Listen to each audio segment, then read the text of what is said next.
Ooh, scariness. Oh, it's so spoopy. Hello everyone, how you doing? Right then, today we are going to be reading in its entirety Goosebumps, a shocker on Shock Street. Now, I know this one used to be quite popular. I don't remember it at all.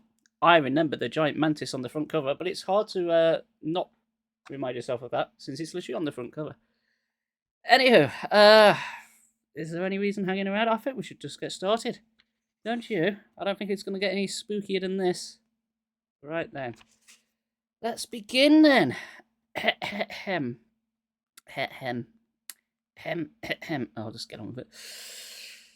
Chapter 1. Ooh.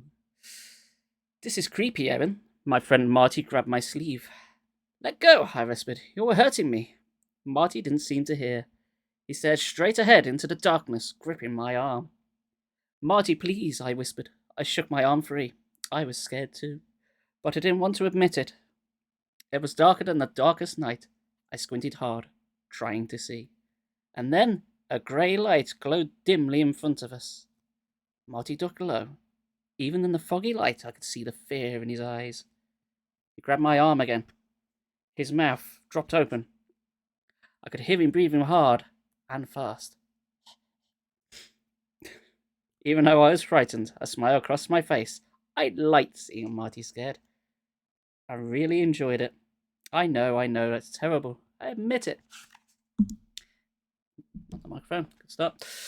Erin Wright is a bad person. What kind of a friend am I? Oh, your name's Erin, is it? Right, okay. Referring to yourself in the third person, that's not weird at all. I don't do that, do I, Spanky? No, I don't. But Marty always brags he is braver than me. He is usually right. He usually is the brave one, and I'm the wimp. But not today. That's why seeing Marty grasp in fright and grab my arm made me smile. The grey light ahead of us slowly grew brighter. I heard crunching sounds on both sides of us. Close behind me, someone coughed. But Marty and I didn't turn around. We kept our eyes straight ahead, waiting, watching. As I squinted into the grey light, a fence came into view. A long wooden fence, its paint fading and peeling. A hand-lettered sign appeared on the fence. Danger! Keep out! This means you! Danger! Danger! High voltage! When we touch, when we kiss. Marty and I both gasped when we heard the scraping sounds, soft at first, then louder, like giant claws scraping against the other side of the fence. I tried to swallow, but my mouth suddenly felt dry. I had the urge to run. Just turn and run as fast as I could. Hello, Adrian. But I couldn't leave Marty there all alone. And besides, if I ran away now, he would never let me forget it. He'd tease me about it. Forever. So I stayed beside him, listening as the scraping, clawing sounds turned into banging, loud crashes. Was someone trying to break through the fence? We moved quickly along the fence, faster, faster, until the tall, peeling fence pickets became a grey blur. But the sound followed us. Heavy footsteps to the other side of the fence. We stared straight ahead. We were on an empty street, a familiar street. Yes, we have been here before. The pavement was puddled with rainwater. The puddles glowed in the pale light from the street lamps. I took a deep breath. I forgot to exhale, and I passed out. Marty gripped my arm harder. Our mouths gaped open. To our horror, the fence began to shake. The whole street shook. The rain puddles splashed against the curb. Splash. The footsteps thundered closer. Marty, I gasped in a cloaked whisper. Before I could say another word, the fence crumbled to the ground, and the monster came bursting out. It had a head like a wolf, snapping jaws of gleaming red teeth, and a body like a giant crab. So here's a giant enemy crab. It swung 4 huge claws in front of it, clicking them at us, as its snout pulled open in a throaty growl. No! Marty and I both let out howls of terror. We jumped to our feet. But there was nowhere to run. Dun dun dun! Chapter 2. We stood and stared as the wolf crabbed. Let's try that again. We stood and stared as the wolf crab crawled towards us. Please sit down, kids, a voice called out behind us. I can't see the screen. Shh, someone else whispered. Marty and I glanced at each other. I guess we both felt like jerks. I know I did. We dropped back into our seats and watched a wolf crab scamper across the street, chasing after a little boy on a tricycle. What an image that must be. What's your problem, Erin? Marty whispered, shaking his head. It is only a movie. Why did you scream like that? You screamed too, I replied sharply. I only screamed because you screamed, he insisted. Shh, someone pleaded. I sank low in the seat. I heard crunching sounds all around me. People eating popcorn. Someone behind me coughed. Here. On the screen, the wolf crab reached out his big red claws and grabbed the kid on the trike. Snap, snap. Goodbye, kid. Ah, one child death so far confirmed in this book. Marvellous. Some people in the theatre laughed. It was pretty funny. Child murder is funny. Thanks, Goosebumps. That's the great thing about Shock and Shock Street movies. They make you scream and laugh at the same time. Although the Shock and Shock Street movies were pulled after being sued by the creators of Nightmare on Elm Street. Marty and I sat back and enjoyed the rest of the movie. We love scary movies, but the Shock Street films are our favourites. We love scary movies so bad we stabbed Drew Barrymore. Oh wait, no, that's Scary Movie, isn't it? I don't know anymore. In the end, the police caught the wolf crab. The police arrested the wolf crab. That I would have liked to see. They boiled him in a big pot of water. Police brutality. God. Then they served steamed crab to the whole town. Oh, okay. This gets worse and worse. They sat around, dipping him in butter sauce. They all said he was delicious. This universe is fucked up. It was the perfect ending, was it now? Marty and I clapped and cheered. Marty put 2 fingers in his mouth and whistled through his teeth the way he always does. We had just seen Shocker and Shock Street 6, and it was definitely the best one of the series. The theatre lights came on. We turned up the aisle and started to make our way through the crowd. Great special effects, a man told his friends. Special effects, the friend replied. I thought it was all real. They both laughed. Ha. Marty bumped me hard from behind. He thinks it's funny to try and knock me over. Pretty good movie, he said. I turned back to him. Huh? Pretty good? Well, it wasn't scary enough, he replied. Actually, it was kind of babyish. Shocker 5 was a lot scarier. I rolled my eyes. Marty, you screamed your head off, remember? You jumped out of your seat. You grabbed my arm and... I only did that because I saw how scared you were, he said, grinning. What a liar. Why can't he ever admit it when he's scared? He stuck his sneaker out and tried to trip me. I dodged to the left, stumbled, and bumped hard into a young woman. Hey, look out, she cried. You twins should be more careful. We're not twins, Marty and I cried in unison. We're not even brother and sister. We're not related in any way. But people always think that Marty and I are twins. I guess we do look a lot alike. We're both 12 years old, and we're pretty short and kind of chubby. We both have round faces, short black hair, and blue eyes. And we both have little noses that sort of turn up. But we're not twins. We're only friends. I apologized to the woman. When I turned back to Marty, he stuck out his shoe and tried to trip me again. I stumbled, but quickly caught my balance. And I stuck out my shoe and tripped him. We kept tripping each other through the long lobby. People were staring at us, but we didn't care. We were laughing too hard. This is what happens to kids before they had smartphones. Do you know the coolest thing about this movie? I asked. No, what? That we were the first kids in the world to see it, I exclaimed. Apart from the director's kids and anyone produced in the film. Never mind. Yeah, Marty and I slapped each other a high five. That's more of a clap, fuck it. We had just seen Shocker and Shock Street 6, had a special sneak preview. My dad works with a lot of movie people, and he got us tickets for it. The others in the theatre were all adults. Marty and I were the only kids. So what you're saying is the theatre was breaking the rules and should be... I'm expecting a visit by the police anytime soon. And what else was really cool, I asked? The monsters. All of them. They looked so incredibly real. It didn't look like special effects at all. Haven't we already done this? Marty frowned. Well, I thought the electric eel woman was pretty phony looking. She didn't look like an eel. She looked like a big worm. I laughed. Why did you jump out of your seat when she shot a bolt of electricity and fried that gang of teenagers? I didn't jump, Marty insisted. You did. Did not. You jumped because it was so real, I insisted. And I heard you choke when the toxic creep leaked out of the nuclear waste pit. I choked on a milk dud, that's all. He was scared, Marty, because it was so real.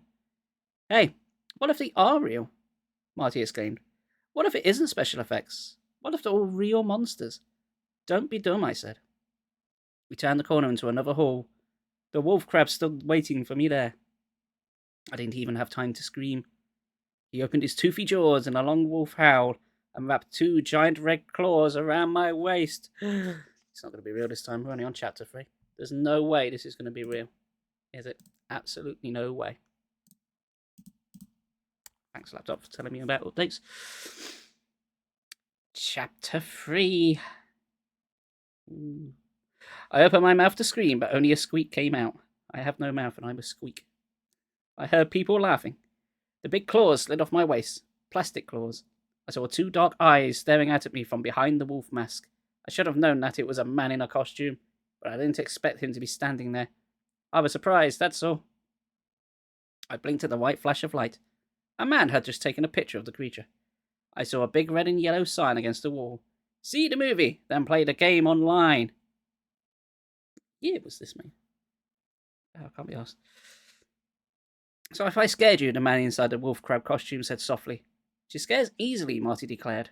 I gave Marty a hard shove.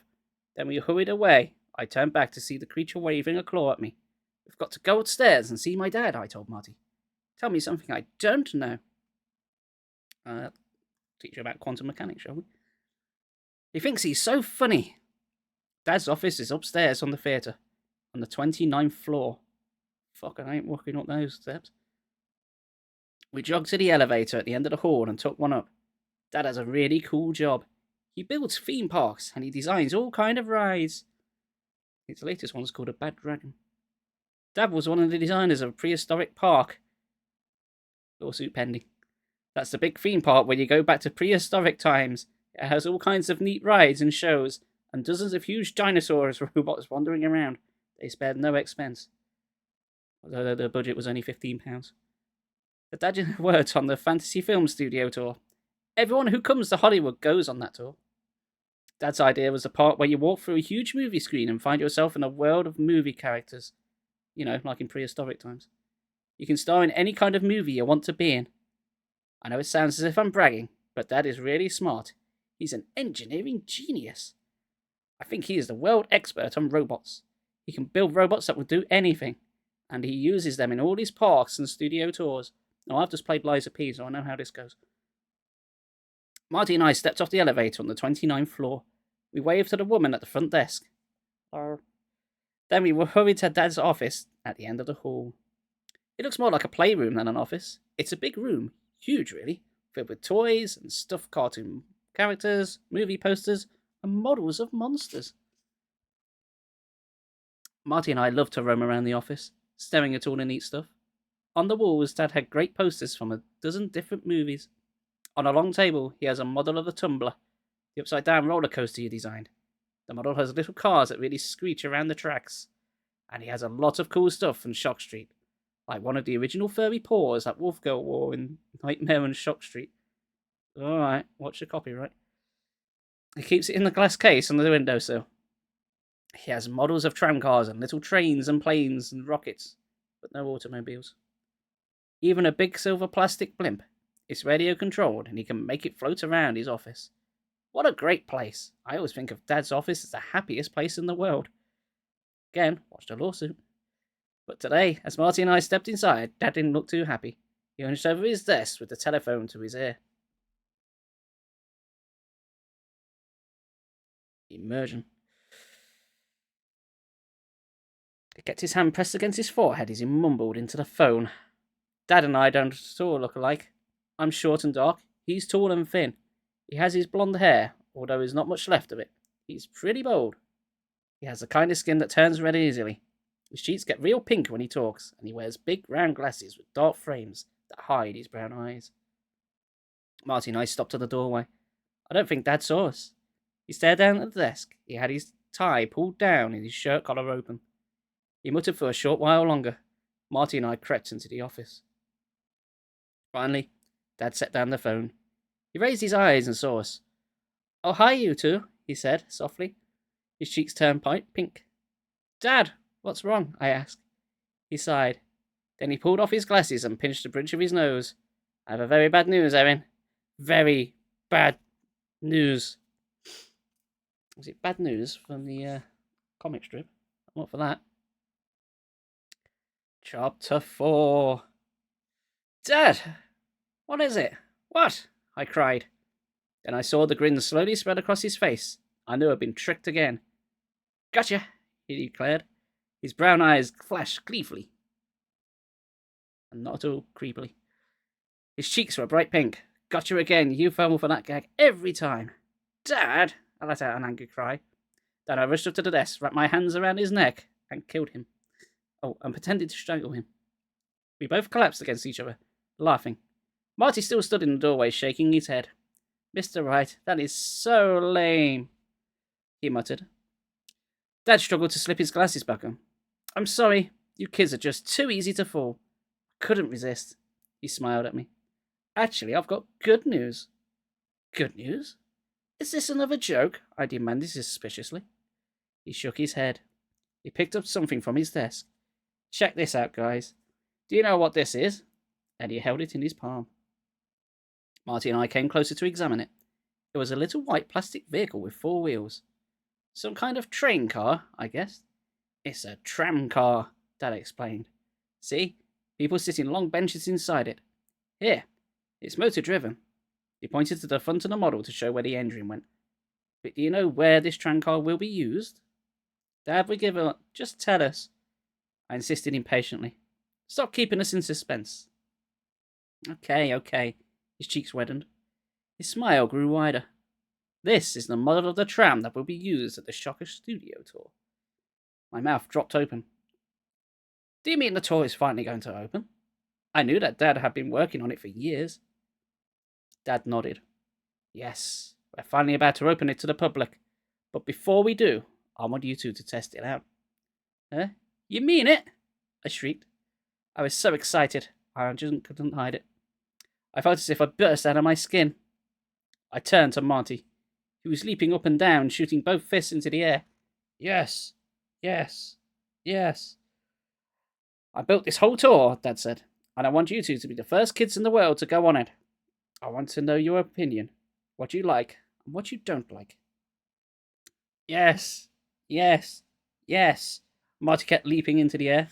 I thought I might have to tie a rope around his waist and hold onto it to keep him from floating away. "Dad, the Shock Street movies are the best," I cried. "This is awesome." And then I added, "Is the tour very scary?" Dad rested a hand on my shoulder. "I hope so," he replied. "I tried to make it as scary and real as I could. You get on the tram and you arrive at the whole movie studio. You get to meet all the characters from the horror movies, and then the tram makes you on a slow ride down Shock Street." "The real Shock Street?" Marty cried. "Do you mean it? You get to ride down the real street where they make the movies?" Dad nodded. "Yes, the real Shock Street. Yes, yes, yes." Marty started pumping his fists in the air again, shouting like a maniac. "Awesome," I cried. "Totally awesome." I was as excited as Marty, which you can tell by the tone of my voice. Suddenly, Marty stopped leaping. His expression turned serious. "Maybe Erin shouldn't go," he told my dad. "She gets too scared." I cried. "She was so scared during the movie sneak preview, I had to hold her hand," Marty told Dad. "What a liar." "Give me a break," I cried angrily. "If anyone was a scaredy cat wimp, it was you, Marty." Yeah. Here come the coughs again. Dad waved both hands to signal halt. "Calm down, guys," he said softly. "No arguing. You have to keep together. You know, you two will be the only ones on the tour tomorrow. The only ones." Oh dear. "Yes," Marty cheered happily. "Yes, yes." "Wow, that's great," I cried. "It's totally great. It's going to be the best." Then I had an idea. "Come on, come too. I bet you would really enjoy it." "Excuse me." Dad squinted at me through his glasses. His whole face turned bright red. What did you say? I asked if Mum could do too, I repeated. Dad kept staring at me for a long time, studying.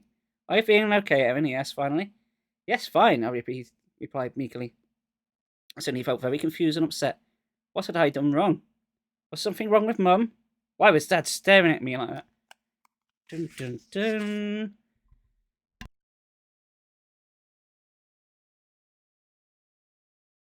I'm trying very hard not to die. Hello, Adrian. That's alright. You do what you need to do, and, yeah, stop dying, Twits. Just pack it in. I'm going to have a quick sip. I hope everyone's doing well. Enjoying the reading so far? Well, I just reached chapter 5. There's 118 pages in this book. We're on page 18. So we're barreling through this. Oh, now fuck off, cough. Right. Chapter 5. Dad came round the desk and put an arm round my shoulder. I think you and Marty will have a better time if you go by yourselves, he said softly. Don't you agree? I nodded. Yeah, I guess. Fuck, Mum. I still wondered why he was staring at me so suspiciously, but I decided not to ask him.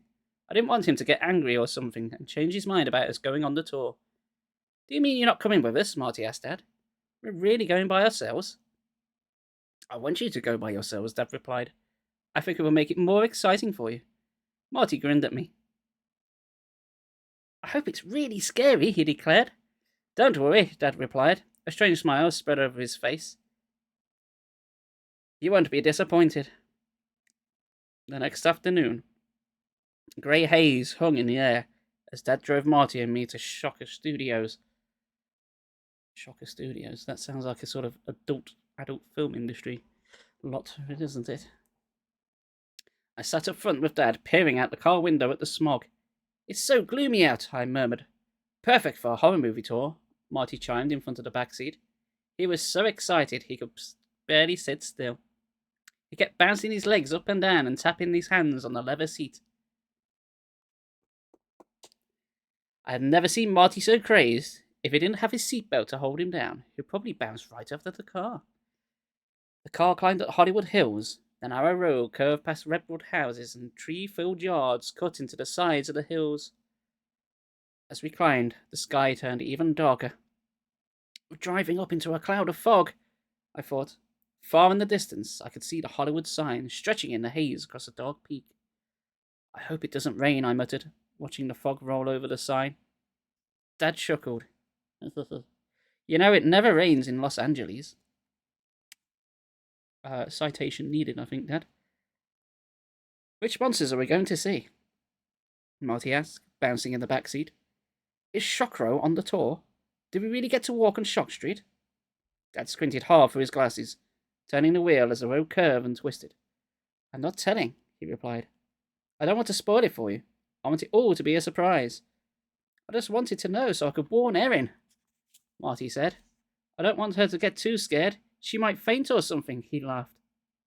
I let out an angry growl. Then I turned around and tried to punch him, but I couldn't reach. Marty leaned forward and messed up my hair with both hands. Get off me, I screamed. I'm warning you. Take it easy, guys, Dad said softly.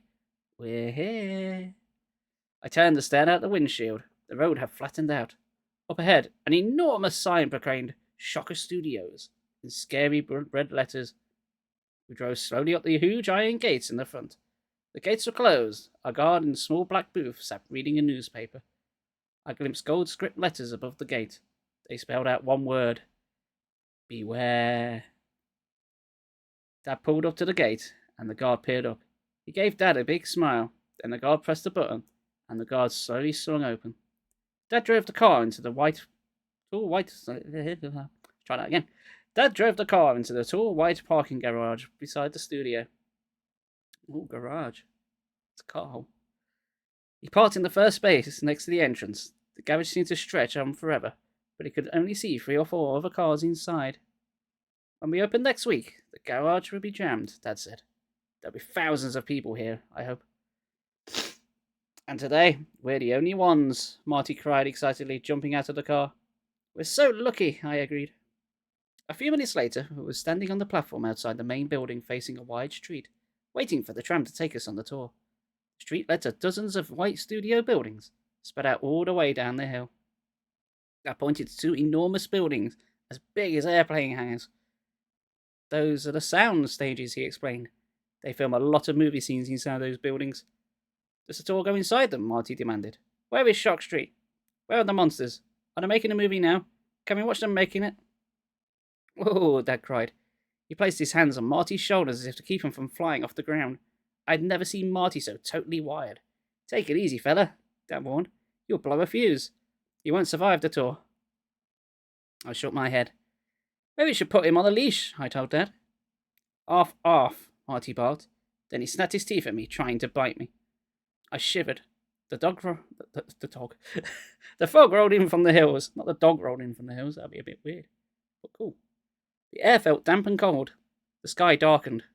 Two men in business suits came zooming along the street in a golf cart. They were both talking at once. One of them waved at Dad. Can we ride in one of those carts? Marty asked. Can Erin and I each have our own cart? No way, Dad told him.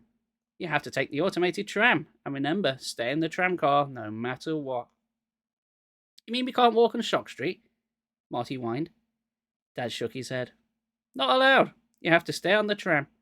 He's obsessed with this tram, isn't he? He turned to me. I'll be waiting for you here on the platform when you get back. I want a full report. I want to know what you like and what you don't like. And don't worry if things don't work exactly right. There are still a few bugs to work out. Bugs to see. See you, bug.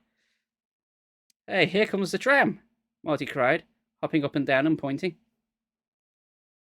The tram came rolling silently round the corner. I counted 6 tram cars in all. They were shaped much roller coaster like.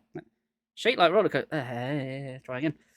They were all shaped like roller coaster cars, open on top, only much longer and wider. The cars were black. A green and white skull was painted on the front of the first car. A young red woman. She's not a communist. Well, she might be, I don't know yet. A young red-haired woman wearing a black uniform was seated on the first bench of the front car. She waved to us as the tram rolled up to the platform. She was the only passenger. She hopped out of the tram, stopped. Hi, I'm Linda. I'm your tour guide. She smiled at her dad. Her red hair fluttered in the wind. Hello, Linda, Dad said, smiling back at her. Oh, I see now why Dad didn't want to bring his wife. See you, mate. He gently shoved Marty and me forward. Here are your first 2 victims. Linda laughed and asked us our names. We told her. Can we ride in front? Marty asked eagerly. Yes, of course, Linda replied. You can sit anywhere you want. This whole ride is just for you. All right, Marty cried. He slapped me a high five. I've lost my place now. Dad laughed. I think Marty is ready to begin, he told Linda. Linda pushed her red hair out of her face. You can start right away, guys, but first there's something I have to do. She leaned over the tram car and took out a black canvas bag. This will only take a second, guys. She pulled a red plastic gun from her bag. This is a shocker stun ray blaster. She gripped the plastic pistol tightly. It looked like something from a Star Trek movie. Her smile faded. Her green eyes narrowed. Be careful with those blasters, guys.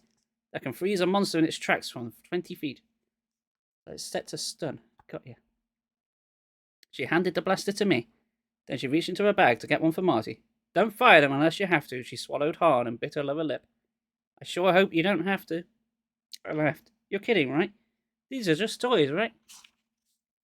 She didn't answer. She pulled another blaster from her bag and started to bring it to Marty. But she stumbled over a cord on the platform. Oh! She let out a startled cry as the blaster went off in her hand. A loud buzz. A bright ray of yellow light. And then just stood frozen on the platform. Dun dun dun.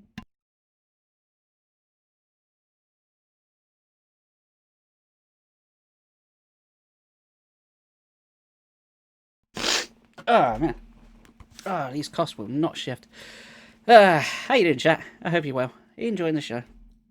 Are you breathing better than I am? Chapter 6.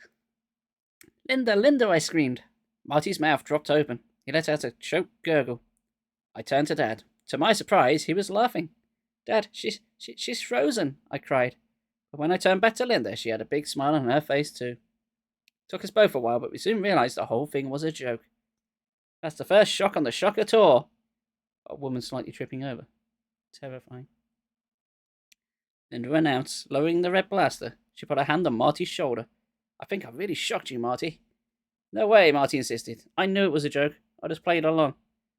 Come on, Marty, I cried, rolling my eyes. You nearly dropped your teeth. Evan, I wasn't scared, Marty insisted sharply. Really, I just went along with the joke. Do you really think I fall for a dumb plastic blaster gun? Yeah. Marty is such a jerk. Why can't he ever admit it when he's scared?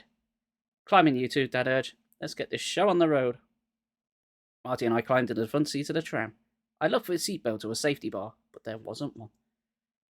Are you coming with us? I asked Linda. She shook her head.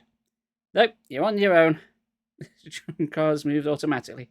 She handed Marty his stun blaster. I hope you don't need it. Yeah, sure, Marty muttered, rolling his eyes. This gun is so babyish. Remember, I'll meet you back here at the end of the ride, Dad said. He waved. Enjoy it. I want a full report. Don't get out the tram, Linda reminded us. Keep your head and arms inside and don't stand up while the tram is moving. She stepped on a blue button on the platform. The tram started up with a jolt. Marty and I were thrown back against the seat. Then the tram rolled smoothly forward. First stop is the Haunted House of Horror. Kind of redundant calling it that, really. The haunted implies horror. Linda called after us. Good luck. I turned back to see her waving at us, her long red hair fluttering in the wind. How windy is it? A strong breeze blew against us as the tram made its way down the hill. The sky was nearly as dark as night. Some of the white studio buildings were hidden by the fog. Stupid gun, Marty muttered, rolling it around in his hand. Why do we need this plastic gun? I hope this whole tour isn't this babyish. I hope you didn't complain all afternoon, I told him, frowning. Do you realise how awesome this is?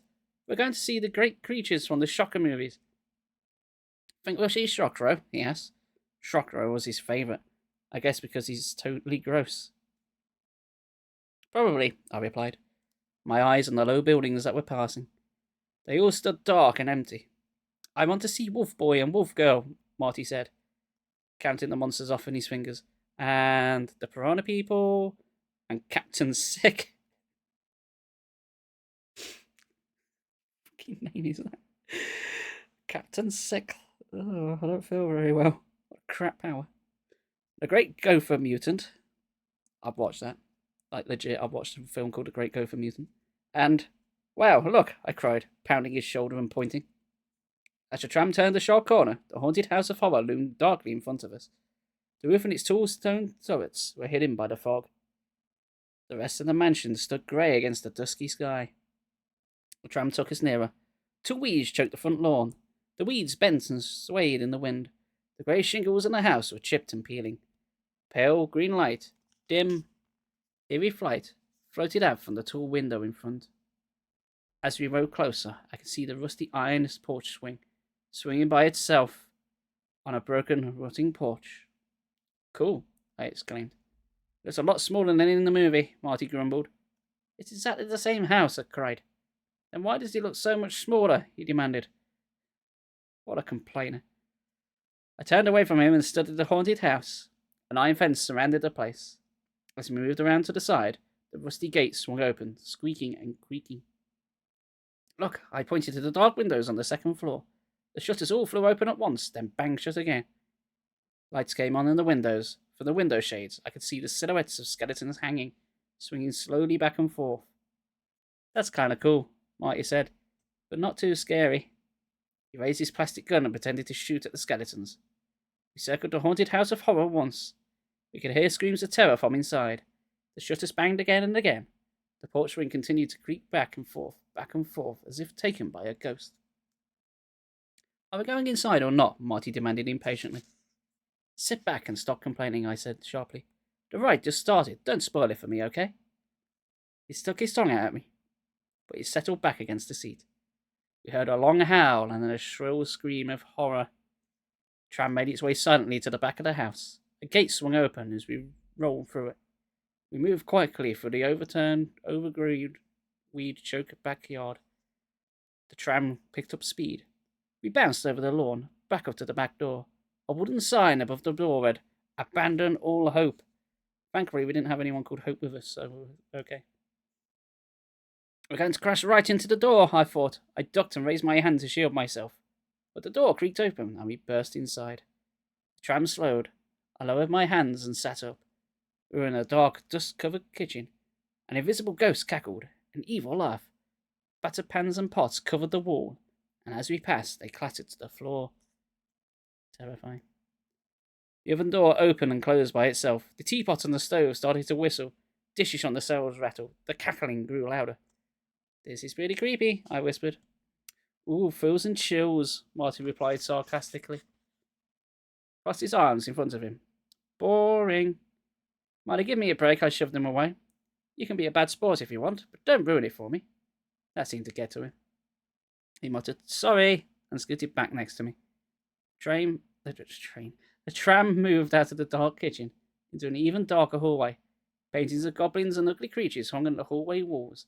As we approached the closet door, it sprang open, and a shrieking skeleton popped out in front of us, its jaws open, its arms jutting out to grab us.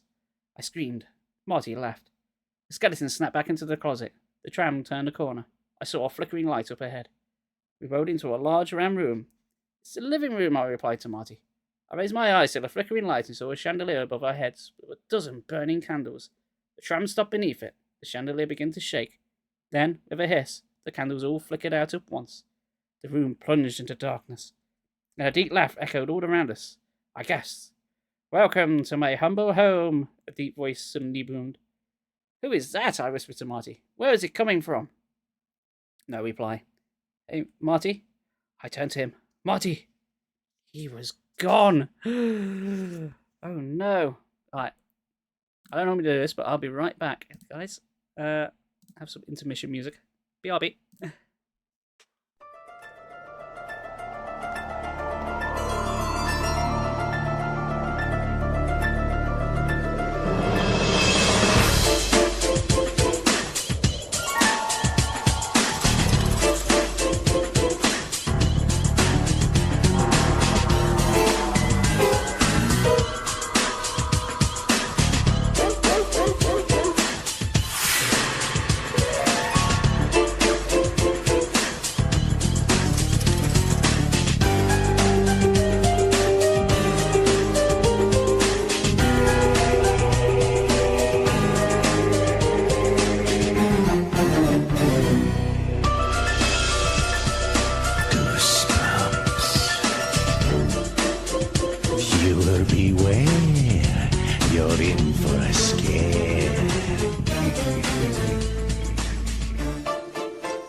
And we are back. Sorry about that. Chapter 7.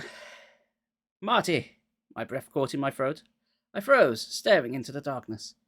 Where did he go? I asked myself. He knows we weren't supposed to leave the tram car. Did he climb out? No. If he had, I would have heard him. Marty! Somebody grabbed my arm. I heard a soft laugh.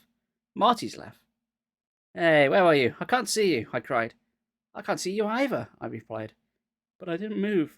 I'm still sitting right next to you. Huh? I reached out and felt the sleeve of his shirt. This is cool, Marty declared. I'm waving my arms, but I can't see a thing. You really can't see me? No, I replied. I thought, it's some kind of trick with the lights, he said. Black light or something. Some kind of neat movie special effect.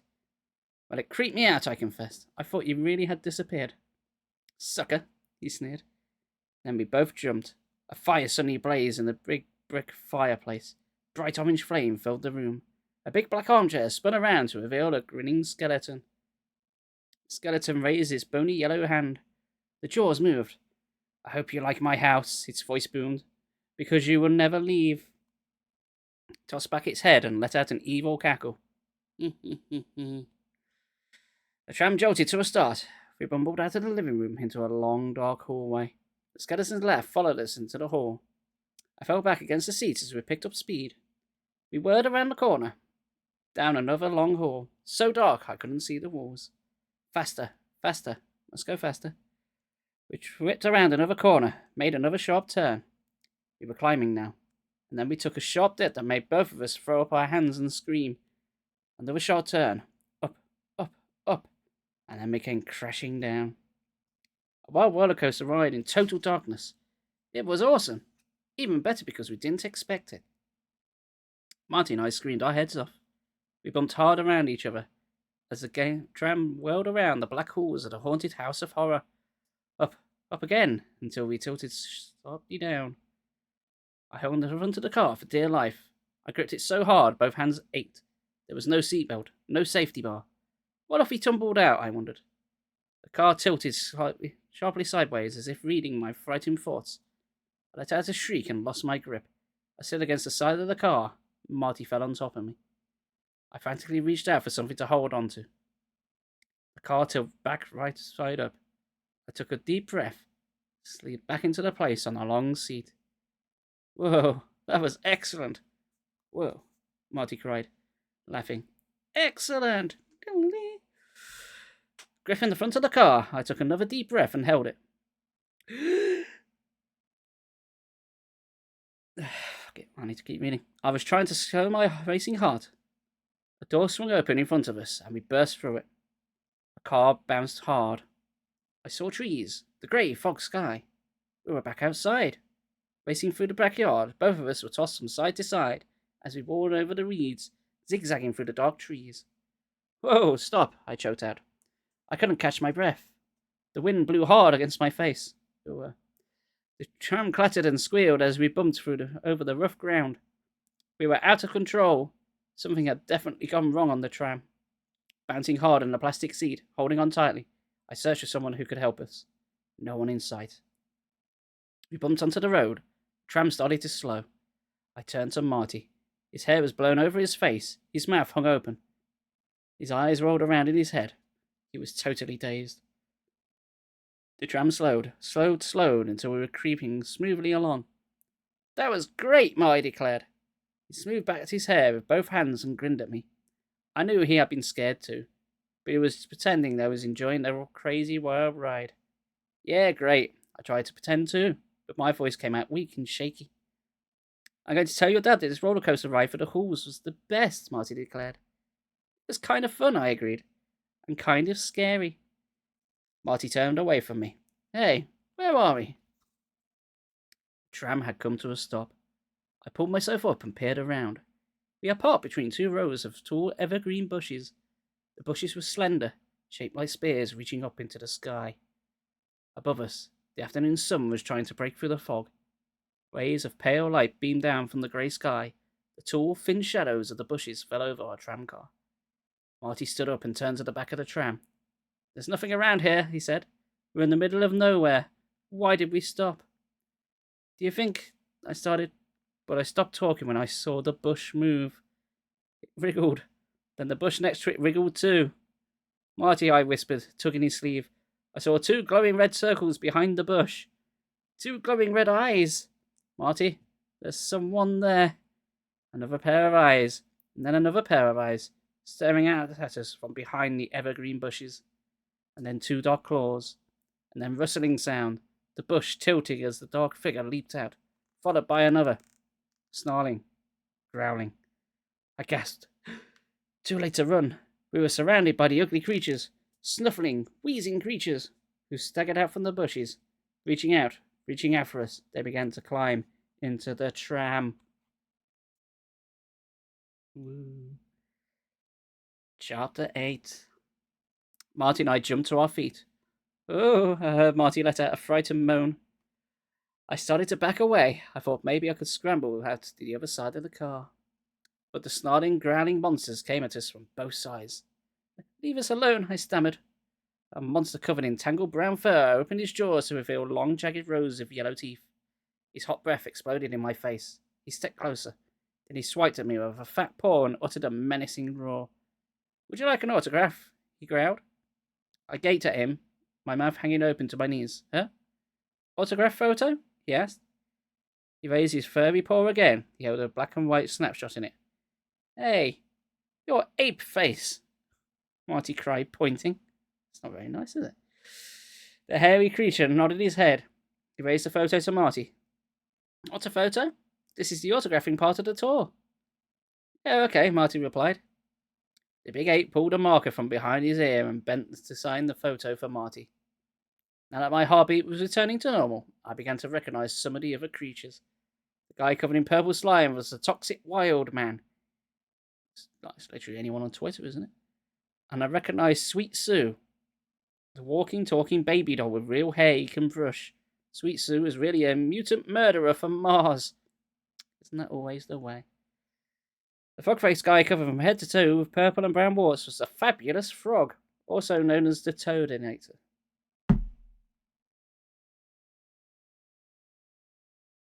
The Toadinator.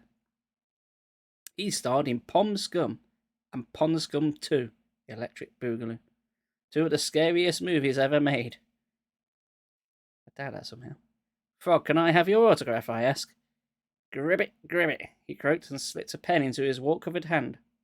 I leaned forward eagerly and watched him sign his photo. It was hard for him to write. The pen kept slipping from his slimy frog hands.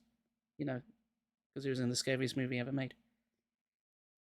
Marty and I collected a bunch of autographs. Then the creatures went snarling and wheezing back into the bushes. And there we were gone. We both burst out laughing. That was so dumb, I cried. When I saw them creeping out from behind the bushes, I thought I'd have a cow. So I just never had seen that sentence used outside of Bart Simpson. When the monsters came in the bushes, I thought I'd have a cow. I glanced down at the photos, but it's kind of cool to get their autographs. Marty made a disgusted face. It's just a bunch of actors in costumes, he sneered. It's for babies. But they look so real, I stammered. They didn't look as if they were wearing costumes, did it? I mean, the Toadinator's hands were really slimy, and the ape's face fur was so real. The masks were awesome. I couldn't tell they were masks. I brushed the hair out my eyes. How did they get into those costumes? I didn't see any buttons or zippers or anything. That's because they're movie costumes, Marty explained. They're better than regular costumes. Mr. Know-It-All. Tram started to back out. I settled down into the seat. I watched the 2 rows of evergreen bushes fade into the distance. Down the long sloping hill, I could see the white studio buildings. I wondered if they were making a movie on one of those sound stages. I wondered if the tram would take us to watch them shoot. I could see 2 golf carts moving along the road. They were carrying people down the soundstage buildings. The sun still struggled to shine for the fog. The tram bounced across over the grass, up to the hill. Oh, I cried as we turned sharply and headed back towards the trees. Please remain in the car at all times, a woman's voice burst from a speaker in the tram car. Your next stop will be the Cave of the Living Creeps. Cave of the Living Creeps? Wow! That sounds scary, Marty exclaimed. Sure does, I agreed. You had no idea just how scary it would turn out to be. Not much of a cliffhanger, is it? Chapter 9. The tram zigzagged its way through the trees. Their shadows rolled over us like dark ghosts. We moved so silently. I tried to imagine what the ride would be like if the tram was packed with excited kids and adults. Yeah. I decided it would be a lot less scary with a crowd, but I wasn't complaining. Marty and I were really lucky to be the first kids ever to try out the ride. Wow, Marty grabbed my arm as the Cave of the Living Creeps loomed in front of us. The mouth of the cave was a huge dark hole cut into the side of the hill. I could see pale silvery light flickering past the entrance. The tram slowed down as we approached the dark opening. A sign above the entrance had one word carved into it. Farewell. The tramcar lurched forward. Hey, I cried out and ducked into my head. What a tight squeeze! Into the dim, flickering light, the air instantly grew colder and damp. A sour, earthly smell rose to my nostrils, making me gasp. Bats, Marty whispered. What do you think, Erin? Think there are any bats in here? He leaned close and let out an evil laugh in my ear. Marty knows that I hate bats. I know, bats aren't really evil creatures, and they aren't really dangerous. Bats eat mosquitoes and other insects, and they don't attack people or get tangled in your hair or try to suck your blood. That's only in the movies. I know all that, but I don't care. Bats are ugly and creepy and disgusting, and I hate them. I disagree with you there, right? One day I told Marty how much I hate bats, and so he's been teasing me about them ever since. Is this going to come up later? The tram moved deeper into the cave. The air grew colder. The sour aroma nearly choked me. Look, over there, Marty screamed. A vampire bat. Huh? Where? I couldn't help myself. I cried out in alarm. Of course it was one of Marty's dumb jokes. He laughed like a maniac. I growled at him and punched him hard on the shoulder. You're not funny, you're just dumb. That made him giggle even harder. I bet there are bats in his cave, he insisted. You can't even go into a deep, dark cave like this one without seeing bats. I turned away from his grinning face and listened hard. I was listening for fluttering bat wings. I didn't hear any. The cave narrowed. The walls seemed to close in on us. The side of the car scraped against the dirt wall. I could feel we were heading down. In the dim, silvery light, I saw a long row of pointy icicle-type things hanging down from the cave ceiling. They're stalactites. I know they have a name, but I can never remember which one it is. Stalagmites or stalactites? Stalactites. Stalagmites are the ones at the bottom. I ducked my head again as the tram shot under them. Up close, they looked like pointed elephant ducks. We're getting closer to the bats, Marty teased. I ignored him. I kept my eyes straight ahead. The cave grew wide open again. Dark shadows shifted and danced over the walls as we all passed. Ooh, I uttered a groan as I felt something cold and slimy drop into the back of my neck. I jerked away and turned sharply to Marty. Cut it out, I snapped. Get your cold hands off me. Who, me? He wasn't touching me. Both of his hands gripped the front of the car. Then what was on the back of my neck? So cold and wet. Icy wet, I shuddered. My whole body shook. Marty, I stammered. Help. Marty stared at me, confused. Erin, what's your problem? The back of my neck, I choked out.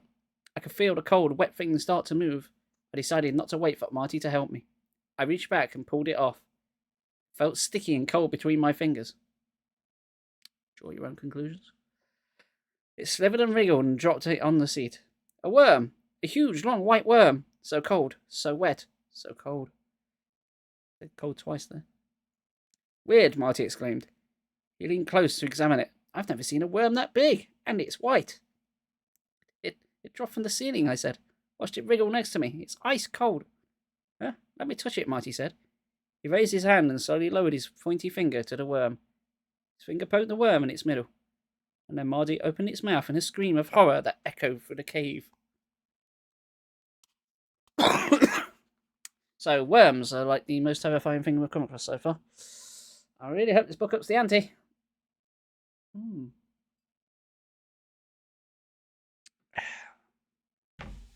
I'm on chapter 10 already. What is it, Marty? What's wrong? I shrieked. I couldn't speak. He could only utter, I. His eyes bulged. His tongue flopped out. He reached up and pulled a white worm off the top of his head. I got one too. Yuck, I cried. This worm was nearly as long as a shoelace. We both tossed our worms out in the tram. And I felt a soft, damp plop on my shoulder. And then a cold plop on top of my head. Another on my forehead, like a cold slap. Plop. Oh, help, I moaned. I started thrashing my arms, grabbing at the worms, struggling to pull them off me. Marty, please. I turned to him for help.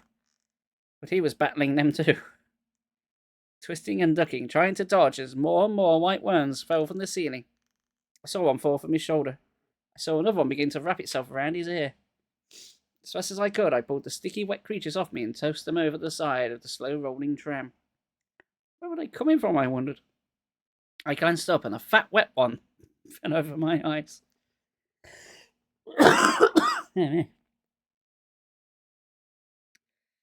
Yeah, I let out a squeak, grabbed it, and flung it away.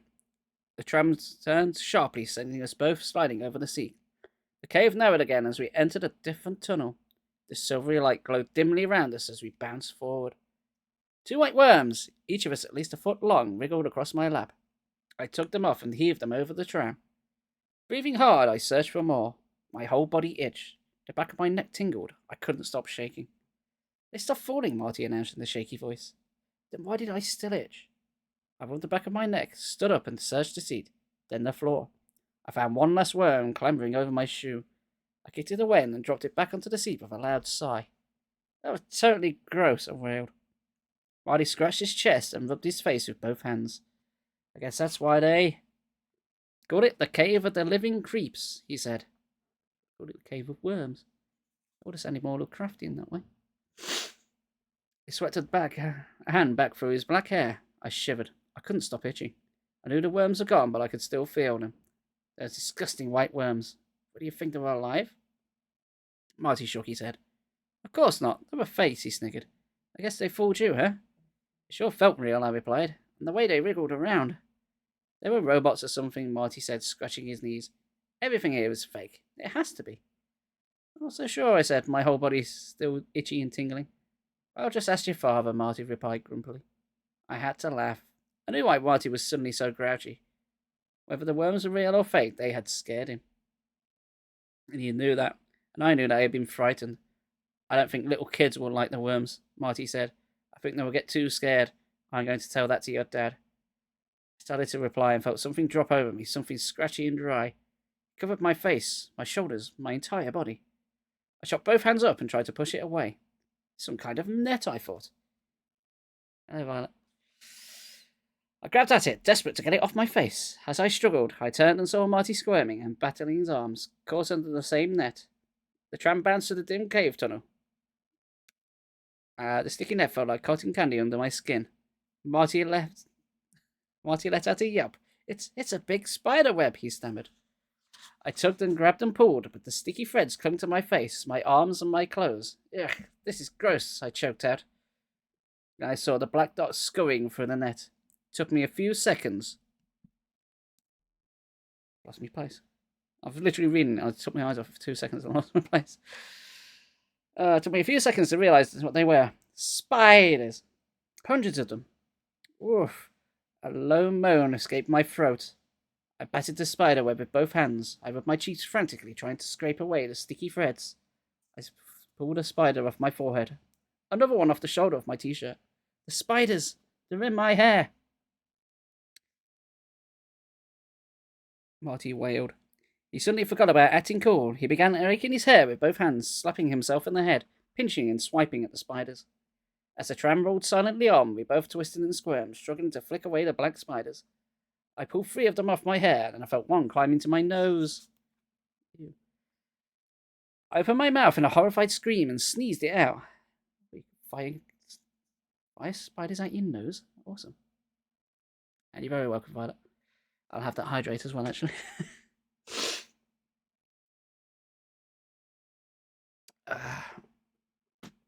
Awesome. Let's see. Marty plucked a spider off my neck and sent it soaring through the air. The last spider. I couldn't see it or feel any more. We both dropped down into the seat, breathing hard, my heart pounding in my chest. Still think everything is fake? I asked Marty, my voice weak and small. I don't know, he replied softly. The spiders could be puppets, maybe, radio-controlled. They were real, I cried sharply. Face it, Marty, they were real. This is the Cave of the Living Creeps, and they were living. Marty's eyes grew wide. You really think so? I nodded. They had to be real spiders. A smile spread across Marty's face. That's so cool, he declared. Real spiders? That is totally cool. I let out a long sigh and slumped lower in my seat. I didn't think it was cool at all. I thought it was creepy and disgusting. These rides are supposed to be fake. That's what makes them fun. I decided to tell my dad that the worms and spiders were too scary. He should get rid of them before the studio tour opens to the public. I crossed my arms in front of me and kept my eyes straight ahead. I wondered what we'd be running to next. I hope we weren't any other disgusting insects waiting to fall on us and climb all over our face and bodies. I think I hear the bats, Marty teased. He leaned close to me, grinning. Hear those fluttering sounds? Giant vampire bats. I shoved him back to the side of the seat. I wasn't in any mood for his joking around. When do we get out of this cave? I asked impatiently. This isn't any fun. I think it's cool, Marty repeated. I like exploring caves. The narrow tunnel opened into a wide cavern. The ceiling appeared to be a mile high. There were giant rocks scattered all over the cavern floor. Rocks piled on rocks. Rocks everywhere. Rocks everywhere. Too many rocks. Somewhere ahead of us, I heard water dripping. Plunk, plunk, plunk. That's not the sound water makes. Eerie green lights glowed from the cave walls. The tram pulled to the back wall and then stopped. Now what? I whispered. Marty and I turned in our seat, letting our eyes explore the huge cavern. All I could see were rocks, smooth rocks, some round, some square, some as big as your head. And wait, no, that's coconuts. Plunk, plunk, plunk. Water dripped somewhere to our right. The air felt cold and damp. This is kind of boring, Marty muttered. When did we get going? I shrugged. I don't know. Why did we stop? Here. It was just a big empty cave. We waited for the tram to back up and take us out of there. And waited. A minute went by. Then another minute. Then a few more minutes. We both turned around and got up on our knees, peering to the back of the tram. Nothing moved. We listened to the steady drip of the water, echoing off the high stone walls. No other sound. Leaning forward against the seat back, I couldn't. Leaning against the seat back, I had a fucking coughing fit. I cut my hands around my mouth and shouted, "Hey, can anyone hear us?" I waited, listening. No reply. Can anybody hear us? I tried again. I think we're stuck here. No reply. Just a steady drip, drip, drip. Hey, you said plunk, plunk, plunk earlier. Get your sound effects right. I waited, squinting hard into the glow of the green light. Why wouldn't the tram get moving? Had it broken down? Were we really stuck here? I turned to Marty. What's up with this tram? Do you think we're... Hey!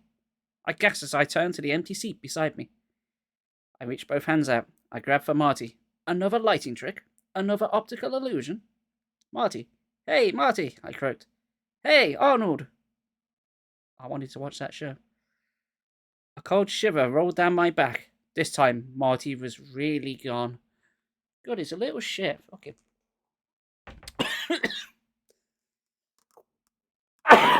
Yeah, me. Sorry, everyone. Still getting over a cold. But I got tea, so hooray.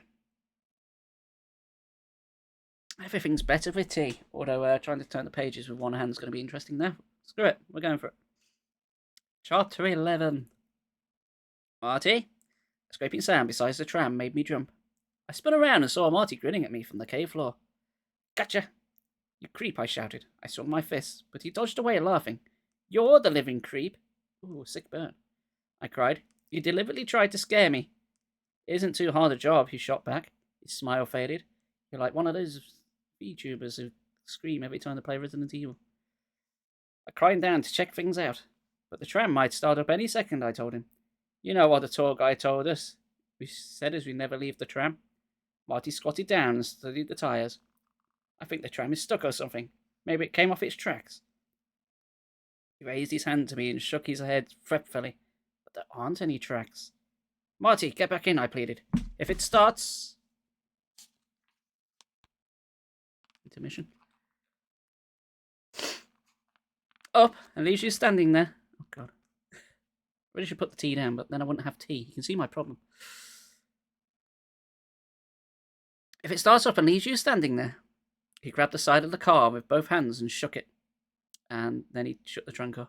The trunk car bounced on its tyres, but it didn't move. I think it broke down. Ooh.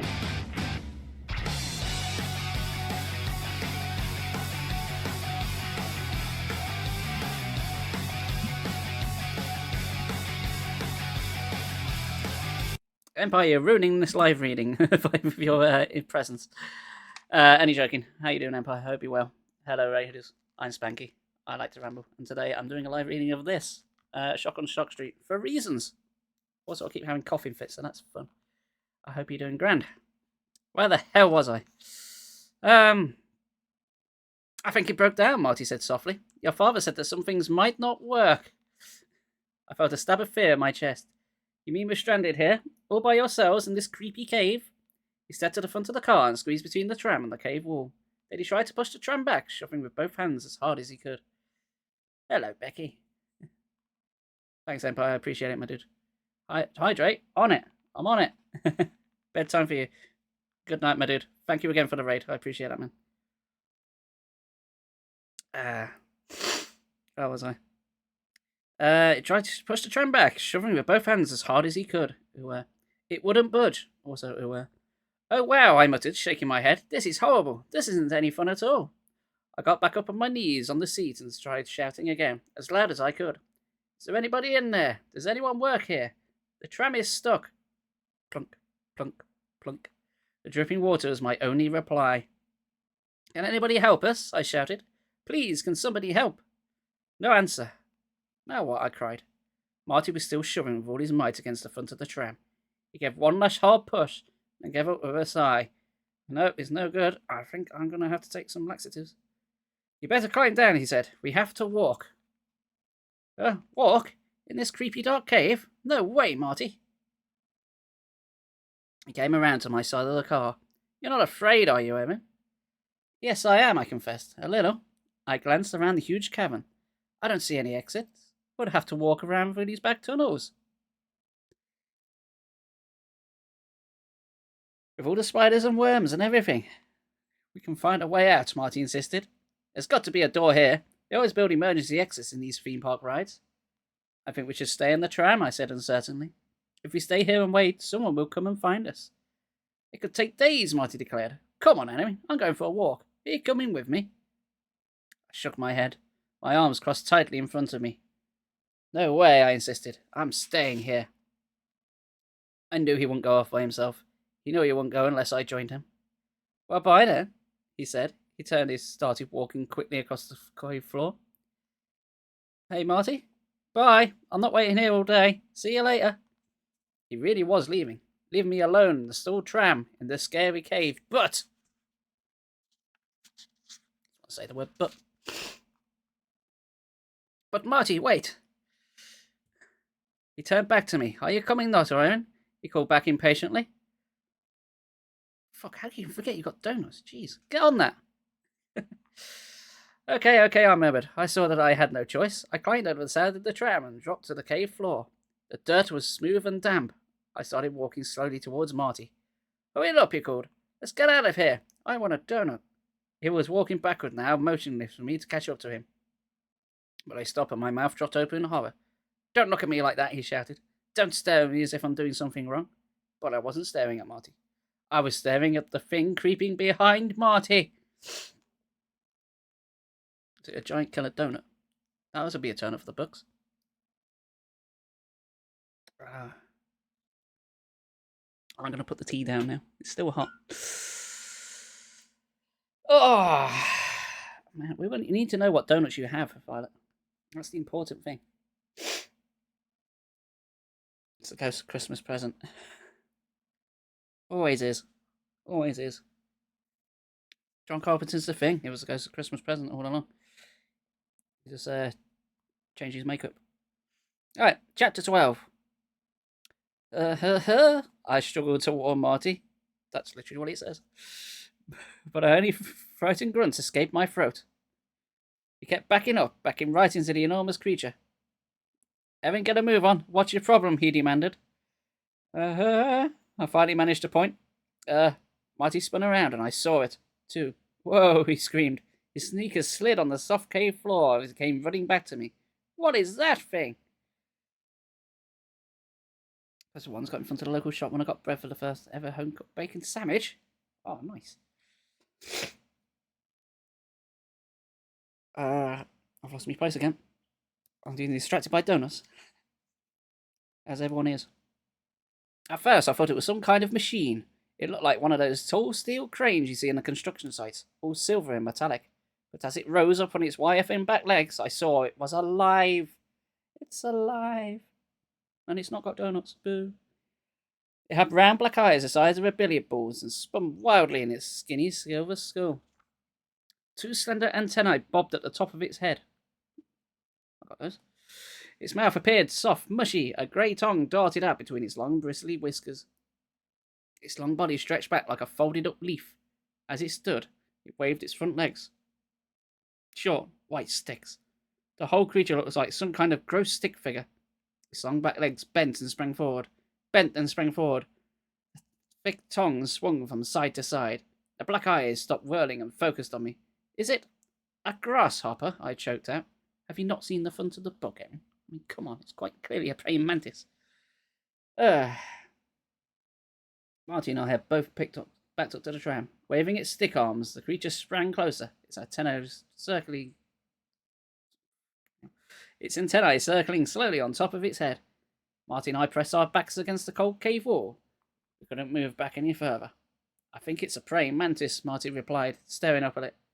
Hey, so long as you don't fuck it won't rip your head off, you'll be fine. The insect had to be at least 3 times as tall as us. As it moved forward, its head nearly scraped the cave ceiling. Its tongue licked its soft, mushy mouth. The mouth puckered and made loud sucking sounds. My stomach lurched. The sound was so sick. Like sick as in like 2000 sick? Oh, sick fan. Well, the round black eyes stared down at Marty and me. The giant praying mantis, its body shining like aluminium, took another hopping step towards us. It started to lower its head. Well, what's it going to do? I stammered, pressing my back hard against the cave wall.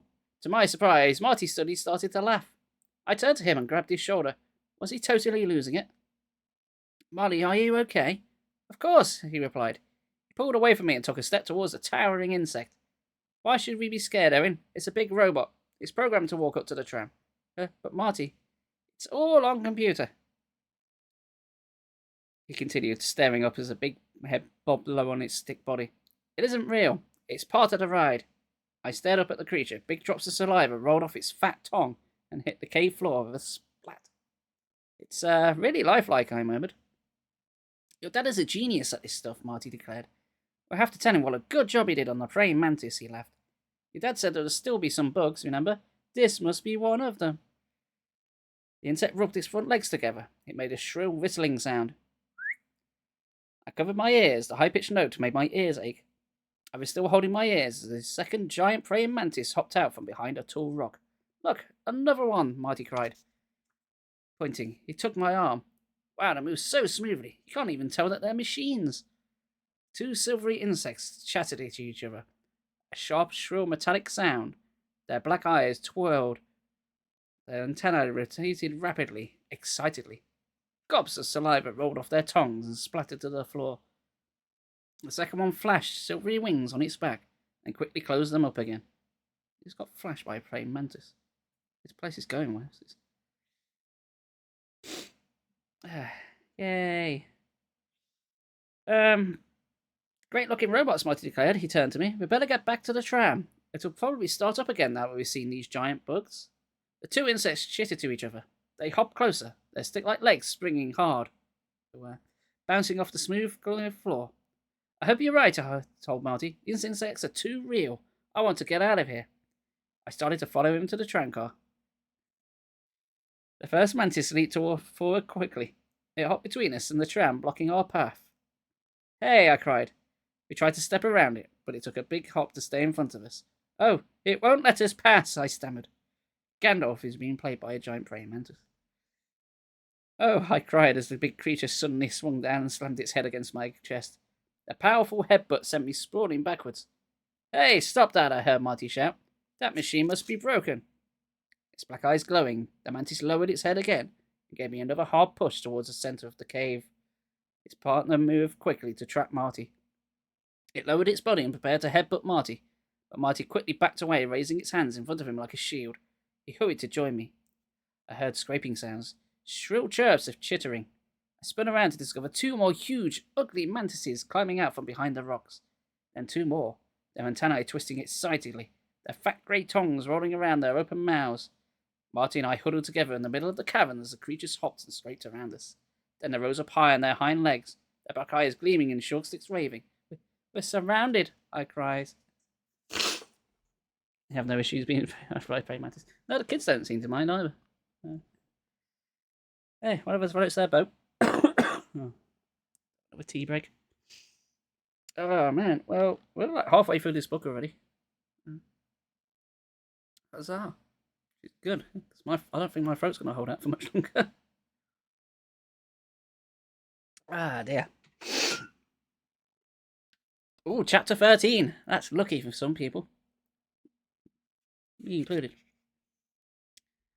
Giant insects all began chittering at once. They scraped their front legs together excitedly. The shrill whistle rose from the cave, echoing off the stone walls.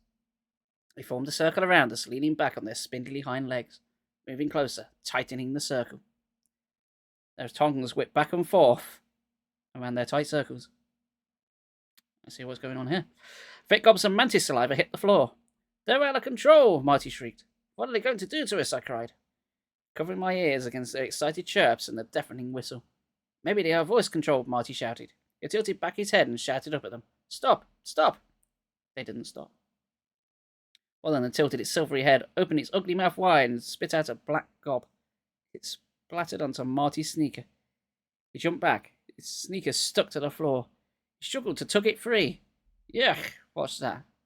That black stuff. It's like glue, he cried. From. Why is there a random from sound effect in there? There just is. Another mantis opened its mouth wide and spit out a large black gob of sticky goo. It splotched the shoulder of my t-shirt. Ow, I wailed. It was so hot. It burned me right through my shirt. The others chittered shrilly and scraped their hairy stick arms. Their tongues darting back and forth, they began to lower their heads to us. The stun guns, I cried, grabbing Marty's arm. Maybe the guns will work against those bugs. Those bugs are only toys. Sorry, those guns are only toys, he wailed. Fop. It's like reading the Beaner. Another black gob missed Marty's foot by inches. Besides, the guns are in the tram, Marty continued, staring up at the ugly creature. You have the guns behind you, fucking idiot. No way they'll let us get back to the tram. Go, get to the tram. And what are we going to do? I cried, as I asked the question. An idea flashed into my mind. Marty, I whispered, how do you normally get rid of bugs? Erin, what are you talking about? You step on them, right? Don't you usually step on them? But Erin, he protested, these bugs are big enough to step on us. Soviet Russian, bugs step on you. It's worth a try, I cried. I raised my sneaker and stomped as hard as I could on the foot of the nearest mantis. The giant insect let out a shrill hiss and hopped backwards. Beside me, Marty stomped on another insect, bringing the heel of his sneaker down hard on its spindly foot. The creature fell back, too, raising its hand in the shrill hiss of pain. Its eyes spun wildly. Its antennas shot straight up.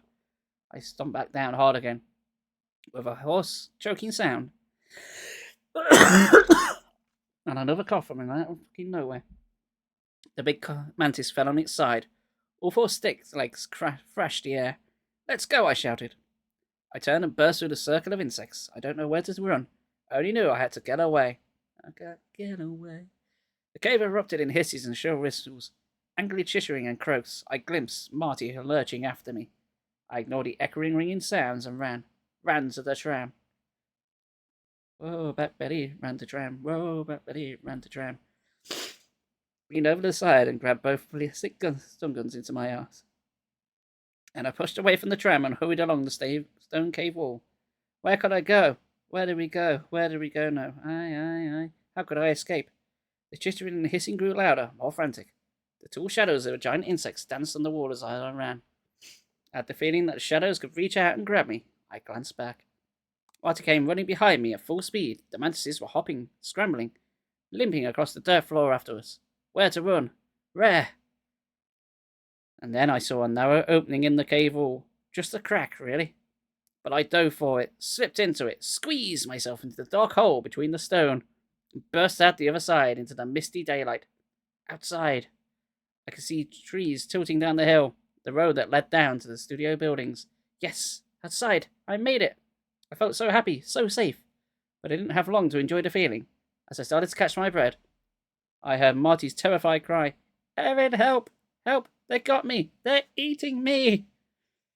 Sit into the crowd. I know, and they let children read this, Becky. Honestly. R.L Stine knows what he's doing. There's been so many euphemisms in all these books. It's nuts. Chapter 14. Chapter seems pretty short. Right then. Said it was only a small crack, but she managed to fit her entire body in it, so it can't have been that small. Someone told me they had a tight crack and it's big enough to fit a 14-year-old into. I would be a bit concerned. Anyway, chapter 14. With a gasp, I spun around. How could I help Marty? How could I get him out of the cave? To my surprise, he was leaning against the cave wall, one elbow against a rock, his legs crossed, a big grin on his round face. April Fools, he said. Fucking October. Read the room, dude. Yeah, I let out an angry scream. Then I dropped the 2 plastic pistols and rushed at him, ready to pound him with my fists. Euphemisms continue.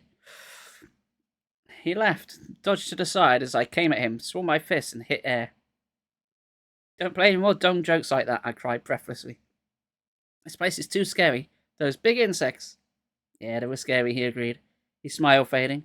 They were so real. How do you think they made them spit like that? I shook my head. I muttered. Yeah, I've had a few fair films, some of the single digits in age, have quickly progressed to point horror than Stephen King.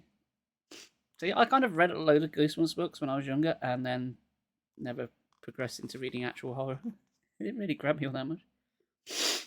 I had a heavy feeling in my stomach. I knew it was a crazy idea, but I was beginning to think these creatures were real. Maybe I've seen too many scary movies, but the big praying mantises and the white worms and all the other creatures and monsters really seem to be alive. I don't move like mechanical creatures. They appeared to breathe, and their eyes focused on Marty and me, as if they could really see us. I wanted to tell Marty what I was thinking, but I knew he would only laugh at me. He was so sure that we were all robots and that we were seeing some awesome movie special effects. Of course that made sense. We're on the movie studio tour after all. I hoped Marty was right. I hoped it was all tricks, movie magic. My dad was a genius when it came to designing mechanical creatures and building theme park rides, and maybe that's all we were seeing. Maybe Dad had really outdone himself this time. But the heavy feeling in my stomach wouldn't go away. I had the feeling we were in danger. Real danger. I had the feeling that something had gone wrong here, that something was out of control. Yeah, it's Marty. Marty's out of control. The little bastard. I suddenly wish we weren't the first 2 kids to try out the tour. That's a Stephen King around 10-11. I also watched Arachnophobia. Yes. Arachnophobia is a great film. I knew it was supposed to be a thrill to be the only ones here, but it was too quiet, too empty, too scary. It would be so much more fun if hundreds of other people were along with us, so they can all get slaughtered. Blood for the blood gods. I wanted to tell Marjorie.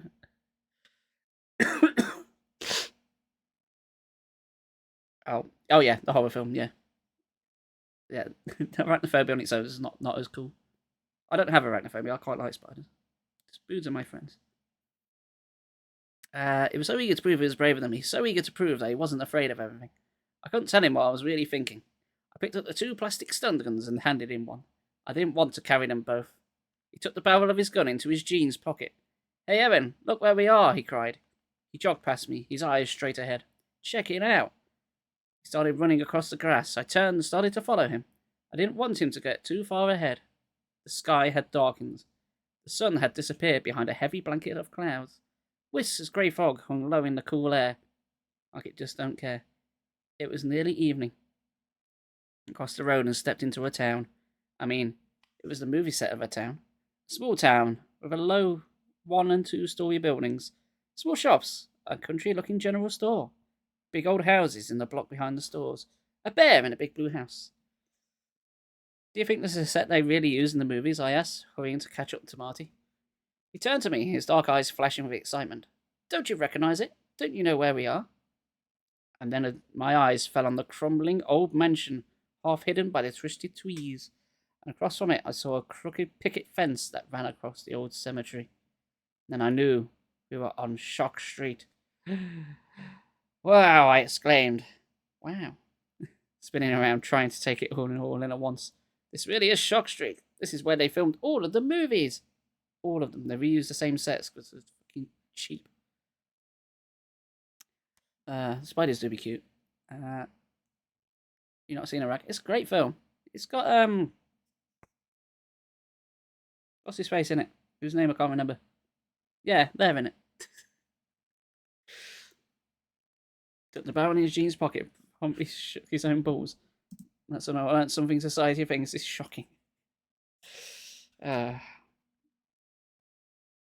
doesn't look the way I imagine it, Marty said. It even looks scarier. He was right. As the sky darkened at evening, long shadows fell over the empty buildings. The wind made a moaning sound as it swept around the corner. Marty and I made our way down the street, trying to see everything.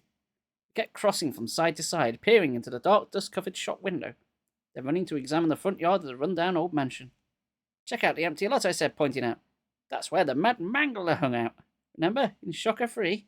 Remember, he mangled everyone who walked by. Gee, I wonder how he got his name. Of course I remember, Marty snapped. He stepped into the empty lot. Tall weeds bent low, blown by the moaning wind. What do you think the wind's horny in this book? Shadows moved across the fence at the back. I stayed on the catwalk and squinted hard, trying to see what cast the shadows. Did the Mad Mangler still lurk back there? The lot was totally empty. So how could there be a tall, shifting shadows on the fence? Marty, come back, I pleaded. It's getting dark. He turned back. Scared, Erin? It's just an empty lot, I told him. Let's keep walking. Manga is a much better story. Yeah. Yes. Agreed. People always thought it was just an empty lot, Marty replied in a low, scary voice, until the Mad Mangler jumped out and mangled them. Stop saying mangle. He let out a long, evil laugh. Marty, you're losing it, I murmured. Marty Mangler. There we go. I muttered, shaking my head. He came trotting out the lot, and we crossed the street. I wish I had a camera, he said. I'd really like a picture of me standing in the Mangler's lot. His eyes lit up. Or even better. He didn't finish his sentence, he said. He looked up, running full speed. Hey, wait up, I cried. A few seconds later, I saw he was headed. The old cemetery. He rang up the cracked and peeling wooden gate and turned back to me. Even better, I'd like a photo of me standing in the cemetery. The actual set where they filmed Cemetery in Shock Street. We don't have a camera, I called from the street. Get away from there. You keep using the word mangler. I do not think it means what you think it means. Inconceivable. We don't have a camera. Yeah, I read that one. He ignored me and started to open the gate. The bottom was stuck to the grass. Marty tugged hard. Finally, the gate started to pull open, creaking and groaning as it moved. Stop tugging it, Marty. Marty, let's go, I insisted. It's getting late. Dad is probably waiting for us, wondering what happened to us. Those books from the 90s about telling me we don't have a camera. I know. Well, they were tripping each other over earlier because they didn't have anything else to do. So that's what happens when kids don't have phones. This is part of the tour, he insisted. He took the heavy gate open just wide enough to squeeze inside the cemetery. Marty, please, don't go in, I begged. I ran up beside him. Evan, it's just a movie set, he replied. You didn't have to be such a total wimp. I just have a bad feeling about the cemetery, I stammered. A very bad feeling. It's part of the tour, he repeated. But this gate is closed, I cried. It was closed so that people don't go in. I raised my eyes to the cemetery. I saw the old grave tilted from the ground like crooked teeth. I have such a bad feeling. Marty ignored me. He took the gate open a little wider and slipped into the cemetery. Marty, please. I gripped the low fence tightly with both hands and watched him. He stood 3 steps towards the old grave, and then his hands shot out into the air. Then he dropped out of sight. How many times is Marty going to drop out of sight? It's like every 2 fucking seconds. It's like he disappeared again. And it's always a cliffhanger for some reason. He's a little shit. No one likes him. I'm waiting for him to die. I'm waiting for him to be mangled. Maliciously. Alliteration, etc. Alright then. Chapter 15. Ooh. I stared into the darkness, blinking hard. I swallowed. Once. Twice. I couldn't believe that he was gone, that he had vanished so quickly. The wind moaned after the jagged, tilting gravestones. Marty? My voice came out in the choke whisker. Marty? I gripped the picket fence so hard my hands ached. I knew I had no choice. I had to go in there and see what had happened to him. I took a deep breath. I pushed myself through the opening. The ground was soft. My seekers sank into the tall grass. I took one step, then another. I stopped when I heard Marty's voice. Hey, be careful. Huh? I gazed around. Where are you? Scooby-Doo. Down here. I peered down into the deep, dark hole. This book's so rude. Into the open grave. Marty stared up at me. He had dirt on his cheeks and down the front of his t-shirt. He raised both hands. Help me out. I fell and I can't get up.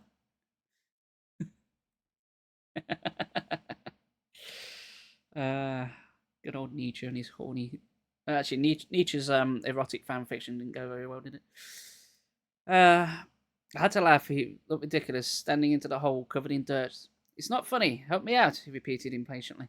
I warned you, I said. I had a bad feeling. It smells down here, Marty complained. I leaped down. What does it smell like? Like dirt. Get me out.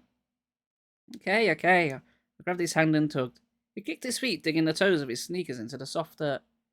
A few seconds later, he was back on the ground, frantically brushing himself off. That was cool, he declared. Now I can tell people I was in a grave in the shock cemetery. Sentences. They're hard. Now I can tell people I was in a grave in the Shock Street Cemetery. That's a bit of a tongue twister. A chill ran down my back as the wind picked up. Let's get out of here, I pleaded. Some grave floated sullenly between two old gravestones. A whisper fog. A grey cat. Check out those graves, Marty said. Still brushing dirt off his jeans. They're all cracked and faded. I can barely read the names. That's so cool. And look how they spray cobwebs over that row of stones. Creepy, huh? Have we made the I dig graves joke yet? Yeah, Neil did it. Okay. Marty, can we go? I begged again. Daddy's probably worried by now. Maybe the tram started up again. Maybe we can find it. He ignored me. I watched him lean over a tombstone to read the words cut into it. Jim Socks. What fucking name that is. Jim Socks, he read. 1840 to 1887, he laughed. Jim Socks, get it? And looked at the ones next to it. Bend over. Sit up. These are... Bend over is genuinely in the Goosebumps books, folks. I don't know if you can see that, but there we are. I'm not joking. Can you read that? Yeah, it's right there. It's right there. Bend over is in a Goosebumps book and is therefore canon. Again, this is a children's book for children. And Bend Over and Sit Up were pretty funny. I wouldn't describe his films as funny. There's certainly something. I'll tell you when you're older, Marty. If you live that long, you little fuck. My laugh was cut short when I heard a soft cry from the back of the graveyard. I saw another grey wisp dart behind a tombstone. I held my breath and listened hard. The wind whistled through the tall grass. Rising above the wind came another shrill cry. A cat? I wondered. Is the cemetery filled with cats, or is it a child? I'm going to assume every time they hear a scream that it's just Bend Over making a film in the background on the other sound lot. Marty heard it too. He mowed down the row of stones until he stood beside me. His dark eyes glowed excitedly. This is so cool! Did you hear the sound effects? There must be a seeker hidden in the ground. Another shrill cry. Dear me. Definitely human. A girl? I shivered. Marty, I really think we should try to get back to my dad. We've been here all afternoon and... But what about the rest of the tour, he argued. We have to see everything. I heard another cry. Louder.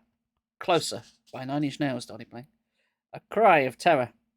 I tried to ignore it. Marty was probably right. The cries had to be coming from a loudspeaker somewhere. How can we finish the tour, I demanded. We were supposed to stay on the tram, remember? But the tram... Ugh! I cried out as a hand shot up from the ground in front of us. A green hand. Its long fingers unfolded as if reaching for us. Whoa, Marty cried, stumbling back, turning into a horse. Another green hand shot up from the dirt, then two more. Hands reaching up from the graves. I let out a frightened gasp. Hands were bursting through the grass. Hands all around us, their fingers twisting and arching, reaching out. It was the corpse of Russell Brand. Marty started to laugh. This is totally awesome, just like in the movie. He stopped laughing as a hand poked up beside him and grabbed his ankle. Erin, help, he cried. But I couldn't. Two green hands had wrapped around my ankles and were pulling me down into the grave. Down, deeper and dive. Sally is alive, yeah. Oh, it could be Sally Fingers. Oh, Hubert Cumberdale better be in this. He better show up.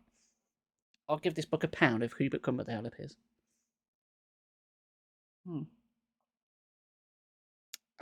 Chapter 16. Come down, a soft voice moaned. Come down with us.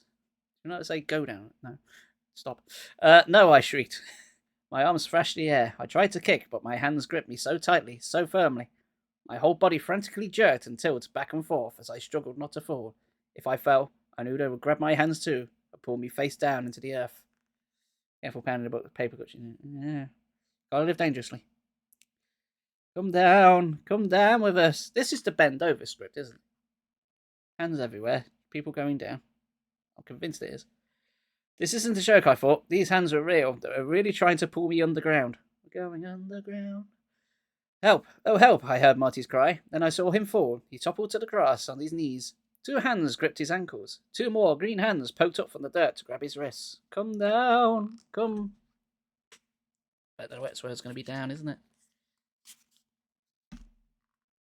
Got it. Come down with us. The sad voice moaned. No! I shrieked, tugging wildly, desperately. To my surprise, I pulled free. See, no means no. My foot sank into the soft grass. I glanced down. My sneaker had slid off. My hand still gripped the sneaker, but my foot was free. With a happy cry, I bent down, pulled off the other sneaker. I was free now. Free! Breathing hard, I bent and quickly pulled off my socks. I knew it would be easier to run barefoot. I tossed the socks away, then I hurried over to Marty. He was flat on his stomach. 6 hands held him down, tugging at him. Tugging hard. You gotta stop with these, man. Stop with the innuendos. His whole body twisted and shook. He raised his hand when he saw me. Erin, help me, he gasped. I dropped to my knees, reached for his sneakers, tugged them off. What did I just say? My green hands gripped the sneakers tightly. Marty kicked his feet free and tried to climb to his knees. I grabbed the green hand and pulled it off his wrist. His hand slapped me. A cold, hard slap that made my hand ring with pain. Ignoring it, I grabbed for another green hand. Marty rolled over, rolled free, jumped to his feet, grasping, trembling, his mouth hanging open, his dark eyes bulging. The socks, I cried breathlessly. Pull them off, hurry! He clumsily tore them off his feet.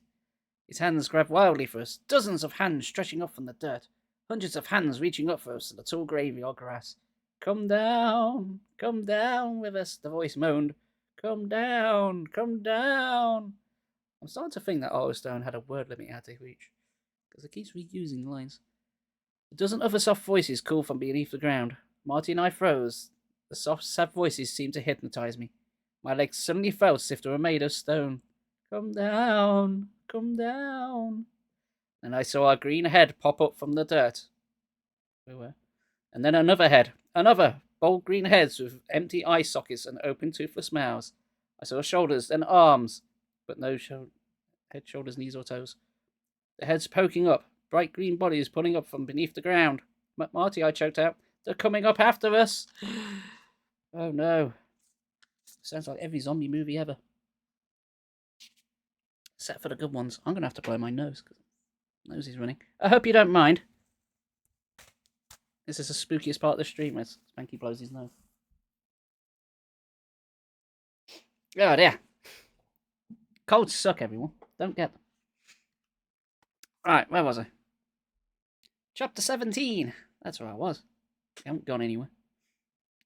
The cemetery rang out with grunts and groans as the ugly green figures pulled themselves up from the ground. I took one last glance at their tattered, shredded clothing, at the blackened eye sockets, their toothless, grinning mouths. We had made it to Colville. And I started to run. Marty and I both ran without saying a word. Side by side, we darted across the tall grass between the rows of crooked tombstones. My heart thudded in my chest. My hand throbbed. My bare feet sank into the cold dirt, slipped on the tall, damp grass. Marty reached the wooden gate. Marty reached the wooden gate first.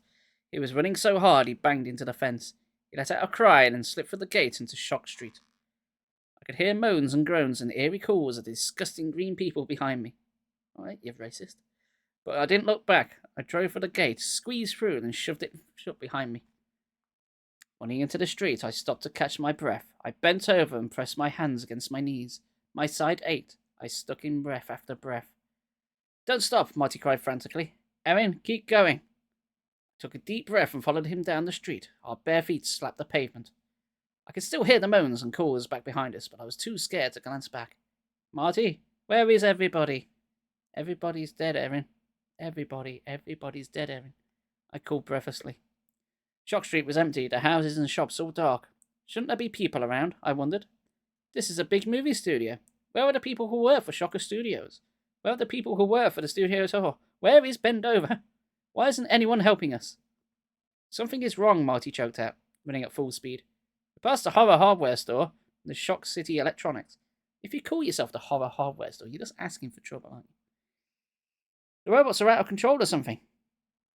At last, Marty agreed with me. He finally agreed that something was terribly wrong. We've got to find your dad, Marty said, running across the street to the next block of dark houses. We've got to tell him there's a problem. We have to find the tram, I called, struggling to keep up with him. Ow! My bare foot came down on something hard, a rock or something. Pain shot up my leg, but I hobbled on. If we can get back to the tram, it will take us back to Dad, I called. There has to be a way out of Shock Street, Marty said. It's only a movie set. We ran past a tall mansion with 2 turrets. It looked like an evil castle. I didn't remember it from any of the Shocker movies. Behind the mansion stretched a big empty dirt lot. At the back of the lot stood a low brick wall, just a foot or 2 taller than Marty or me. Go through here, I told Marty. If we can still climb on that wall, we can probably see the studio road. I was just guessing, but it was worth a try.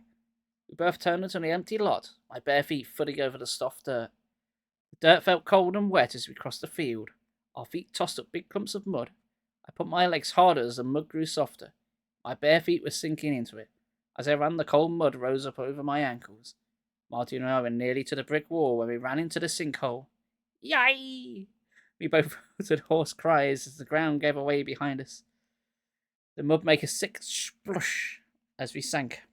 I tossed up both hands, tried to grab onto something, but there was nothing to grab.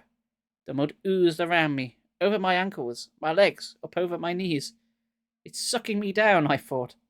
I tried to cry out again, but panic choked my throat. I glimpsed Marty beside me. His arms were waving wildly. His whole body twisted and squirmed as he sank. The mud was up over his waist, and he was still sinking fast. I kicked hard, tried to raise my knees, but I was trapped and dropping down into the dark wet ooze. My mud-covered arms slapped against the surface. I couldn't help myself. The mud bubbled over my neck, and I was sinking fast. Spooky. Right, we're going to make predictions about what happens, because I don't know how this book ends. I'm guessing that this is all being filmed, and this is all part of Shocker and Shock Street 7. And I was not told about it because I wanted live reactions to some bullshit. I think that's the direction it's going. Or it's the new Bendover film. They've splashed out on the budget on the storyline this year. I don't know. Chapter 18. I held my breath. The mud rose up to my chin. In a second it will be over my head, I thought. A sob escaped my throat. The mud crept higher, up over my chin. Bend over. Yeah, I second it. I started to spit as it reached my mouth. See, we got to spit in there. And I felt suddenly something grab my arm. Strong hands slipped under my arms. I felt the hands slide in the mud. They gripped me harder. It's definitely the new Bendover film, isn't it? I felt myself being tugged by something very strong. The mud made a loud plop as I rose up.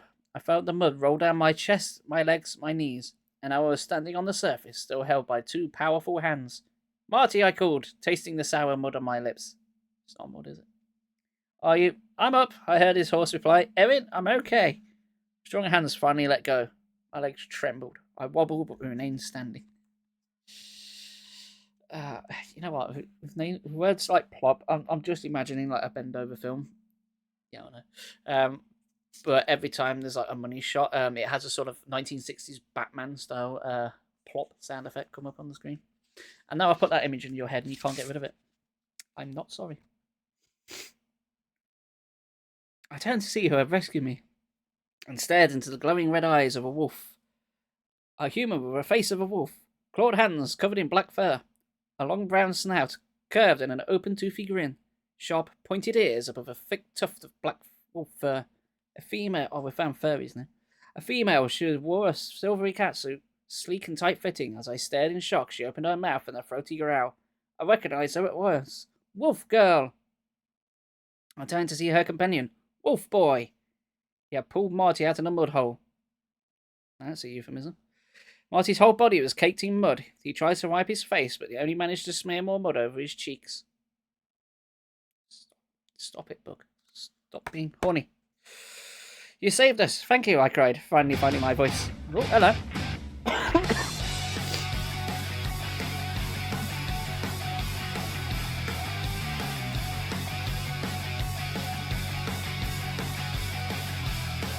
Grumpy Caper for the raid. Thank you very much, my dude. I hope you're doing great.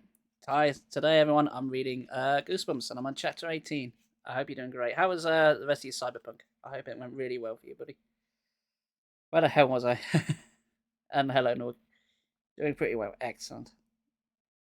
Where was I? He tried to wipe his face, but only managed to smear more mud over his cheeks. You saved us! Thank you, I cried, finally finding my voice. The two werewolves uttered low growls in reply. We lost the tram, I explained to Wolf Girl. We need to get back, back to where the ride began. She let out a sharp growl. Woo! Oh, you got the sun in there? Oh. Heading off for the night. Okay, Becky, thanks for stopping by. Appreciate you being here. Stay awesome, and I'll catch you later. Let out a short growl, and she snapped her droopy jaw hard. Please, I begged. Can you help us get back to the tram? Or can you take us back to the main building? My dad is waiting for me there. Wolf Girl's red eyes flashed. She growled again. Rawr. We know you're just actors, Marty blurted out shrilly. But we didn't want to be scared anymore. We had enough scares for today, okay? The two werewolves growled. A long white string of saliva drooled over Wolf Boy's black lips. Something inside me snapped. I totally lost it.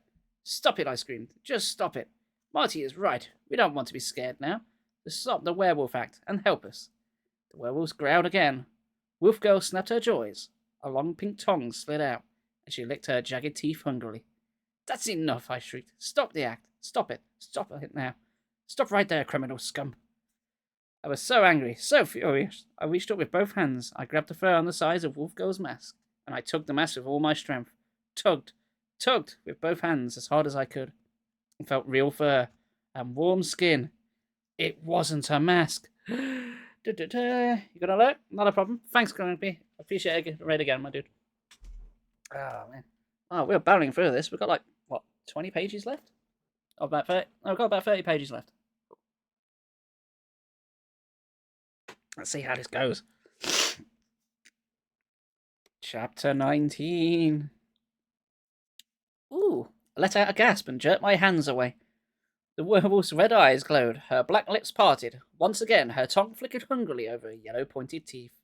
My whole body trembled as I backed up against the brick wall. Marty, I stammered. It's not an act. Marty stood stiffly in front of Wolf Boy, his dark eyes wide in his mud-caked face. They're not actors, I whispered. Something is wrong here. Something is terribly wrong. Marty's mouth dropped open. He took a step back. Both werewolves uttered low growls and lowered their heads as if preparing to attack. Do you believe me? I cried. Do you finally believe me? Marty nodded. He didn't say a word. I think he was too terrified to talk. Saliva poured from the werewolves' mouths. Their eyes glowed like fire in the darkness. It's a death metal album, I think. Their furry chests began to heave in and out. Their breaths came loud and hoarse. I jumped back against the wall as both of the wolves raised their heads and let out a long, frightening howl. What were they going to do to us? I grabbed Marty and tugged him against the wall. Up, I cried. Get up! Maybe they can't reach us up there. Marty leaped high, stretching out his arms. His hands slapped the top of the wall and slipped back down. He tried again. He bent his knees, jumped, grabbed for the top of the wall, slipped back down. I can't, he wailed. It's too high. We've got to, I shrieked. I turned back and saw the two werewolves lean back on their hind legs and then spring up. They were snarling and growling now, thick gobs of saliva running over their snapping teeth. Up, I cried. As Marty leaped for the wall again, I reached down and grabbed his muddy foot. Up! I gave him a hard boost. His hands thrashed the air, caught the top of the brick wall, held on. His bare feet kicked the air, but he held on and tugged himself up. His knees on top of the wall, he turned and grabbed my hands. I pulled and I jumped, and I struggled to scramble up beside him. But I couldn't get my knees up. Mother Brown. Couldn't get them over the wall. My bare feet thrashed wildly. My knees scraped against the wall as Marty tugged. I can't do it. I can't, I guess. I cannot do it, Captain. I cannot reach the control panel. The wolves howled again. Keep trying, Marty choked out. He took my arms, took with all his strength. I was still struggling as the two werewolves leapt. Well, that was a short chapter. Blimey. How many pages we got?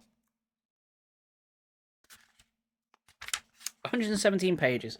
We're on 90. We've got 27 pages to go. Damn, we're getting through this. Alright then. Chapter 20. I heard the snap of jaws. Not Jaws 4, I hope. Jesus. I felt hot breath on the bottom of my foot. Bottom of my foot. I've got fucking jaws on the brain now. The two werewolves footed against the wall with a desperate cry, sprang up to the top. Gasping for air, I pressed myself flat against the bricks. I raised my head in time to see the two snarling werewolves leap again. Jaws snapped in front of my face. Red eyes gleamed hungrily at me. No! With a cry, I scrambled to my feet. The werewolves raised their heads in angry howls and prepared to attack again. Marty and I stood pressed close together, staring down at them. They jumped. Their claws scraped against the bricks. Their shrill screech sent chills down my back. Their teeth snapped. They dropped down, prepared another leap, snarling excitedly. We can't stay up here forever, Marty cried. What do we do? I squinted into the darkness. Was the studio road on the other side of the wall? Too dark to tell. The werewolves leapt again, jagged teeth scraped against my ankle. I jumped back, nearly toppled off the wall. Marty and I bumped into each other, our eyes on the two growling creatures, preparing another leap. The gun! The plastic stun gun! Mine had fallen from my hand. It was probably buried in that mud hole. But my eyes fell on Marty's gun. Its handle poked out from his jeans pocket. Without saying a word, I grabbed the handle and took the plastic pistol from Marty's jeans. Hey, cried Erin, what are you doing? They gave us the guns for a reason, I explained, shouting over the frightened howls of the two werewolves. Maybe this will stop them. It's only a toy, Marty stammered. I didn't care. It was worth a try. Maybe it would frighten them. Maybe it would hurt them. Maybe it would chase them away. Maybe it's Maybelline. I raised the plastic gun, aimed as the two werewolves made another leap of attack. 1, 2, 5! Fire! Freezer! I squeezed the trigger. Again! Again! Again! It's another really short chapter. I had to turn into Teletubbies. Teletubbies love murder. They love shooting a cap in people's ass. Again! Again! Oh, yeah. Oh, I hope you're having fun, folks. I know I am. I get to read children's books online for a living. Oh, that's great. Right then. Chapter 21. The gun made a loud buzzing sound. It shot out a beam of yellow light. Yes, I thought. Yes, I prayed. The light will stop them. It's a stun gun, right? The buzzing sound and the bright light will stun them. It will freeze them in place so Marty and I can make our escape. I squeezed the trigger again. Hard. Again. It didn't stop the werewolves. It didn't even seem to surprise them. They leapt higher. I felt sharp claws scrape my leg. I cried out in pain. The end.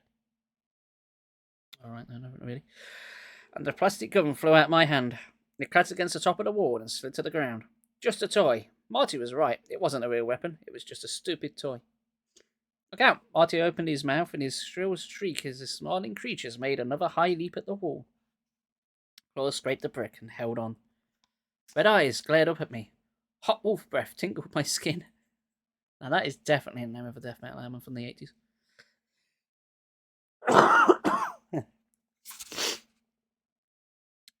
Oh, my arms flew. Go away. Oh, my arms flew as I lost my balance. I struggled to stay up, but my knees bent. My feet slipped.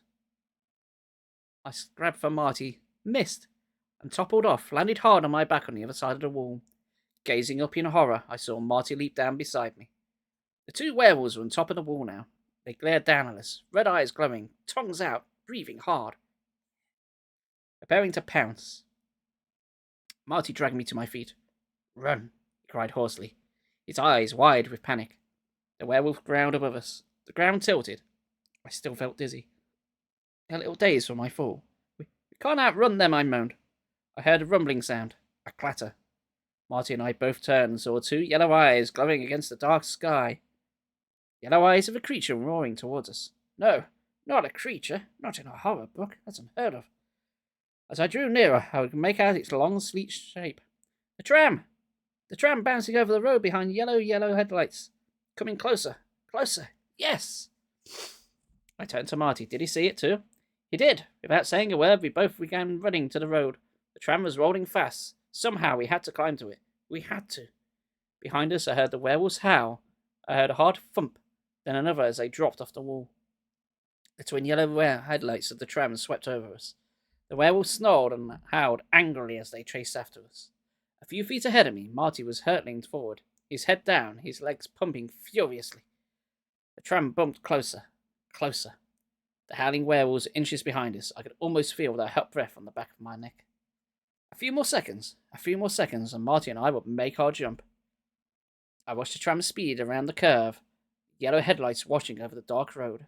I kept my eyes on the front car, took a deep breath, prepared to jump. And then Marty fell. I saw his hands shoot out, saw his mouth open wide in surprise, in horror. He stumbled over his own bare feet and dropped to the ground, landing hard on his stomach. I couldn't stop in time. Sorry, Marty, survival of the fittest and all that. I ran right into him, stumbled over him, fell heavily on top of him. I watched the tram speed past us. Bugger. You have one job, guys, and it's to survive, and you buzzed it up. Chapter 22! Awoo! Oh, really shit werewolf noise. The two werewolves uttered long howls of triumph. My heart pounding, I scrambled to my feet. Get up! I frankly pulled Marty up by both arms. We took off after the tram, our bare feet pounding the hard road. The last car bounced a few feet ahead of us. I reached it first, shot out my right hand, grabbed the back of the car. With a desperate leap, I hoisted myself up and into the last seat. Struggling to catch my breath, I turned back to find Marty running behind the tram. His hands reached for the back of the tram car. I can't make it, he gasped. Run! You've got to, I screamed. Behind him, I could see the werewolves scrambling close behind him. Marty put on a burst of speed. He grabbed the back of the car with both hands. It dragged him for several feet until he swung himself around and dropped into the seat beside me. Yes, I thought happily, we made it. We got away from those howling werewolves. Or did we? Would they jump into the tram after us? I spun around, my whole body trembling, and I watched the werewolves fade into the distance. They ran for a while, then gave up. They both stood in the road, hunched over in defeat, watching us escape. Escape. What a wonderful word. Marty and I grinned at each other. I slapped him a high five. We were both breathing hard, covered in mud. My legs ached from running. My bare feet throbbed. My heart still thudded from the frightening chase. But we had escaped. And now we were safe on the tram on our way back to the starting platform, back to my dad. We've got to tell your dad that this place is messed up, Marty said breathlessly. Something is horribly wrong here, I agreed. Those werewolves, they weren't kidding around, Marty continued. They were real, Evan. They weren't actors. I nodded. I felt so glad that Marty finally agreed with me, and he wasn't pretending to be brave anymore. He wasn't pretending that it was all robots and special effects. We both knew that he'd face real danger, real monsters. Real monsters. By Nickelodeon. Something was terribly wrong at Shocker Studios. Dad had told us he wanted a full report. Well, he was going to get one. I settled back in the seat, trying to calm down, but I shot straight up again when I realised we weren't alone. Marty, look! I pointed to the front of the tram. We weren't the only passengers. In fact, every tram car appeared to be filled with people. What's going on, Marty murmured. Your dad said we were the only ones on the tour, and now the tram is... Oh. Marty never finished his sentence. His mouth fell open in a gasp. His eyes bulged wide open. I gasped too. The other passengers on the train all turned around at the same time, and I saw their grinning jaws, their dark, empty eye sockets, the grey bones of their skulls. There were skeletons, or skeddy boys as we call them around here. The other passengers were all grinning skeddy boys. Their jaws opened in dry laughter. Cruel laughter that sounded like the wind screeching through bare trees. Bones rattled and clattered as they raised their yellow skeletal hands to point at us. Their skulls bobbed and bounced as the tram carried us, faster, faster through the darkness. Marty and I slumped in the seat, trembling, staring at the grinning skulls, the pointing fingers. Who were they? How did they get on this tram? Where were they taking us? Well, I've got to take you to the ball because they're skeletons and I've got nobody to go with. Please don't unsubscribe. Chapter 23. The skeletons laughed a wheezing laugh. The bones clanked and rattled. The yellowed skulls bounced loosely on their clattering shoulders' bones. The tram picked up speed. We were flying through the darkness. I forced myself to turn away from the grinding skulls and peered out. Beyond the trees, I could see the low buildings of the movie studio.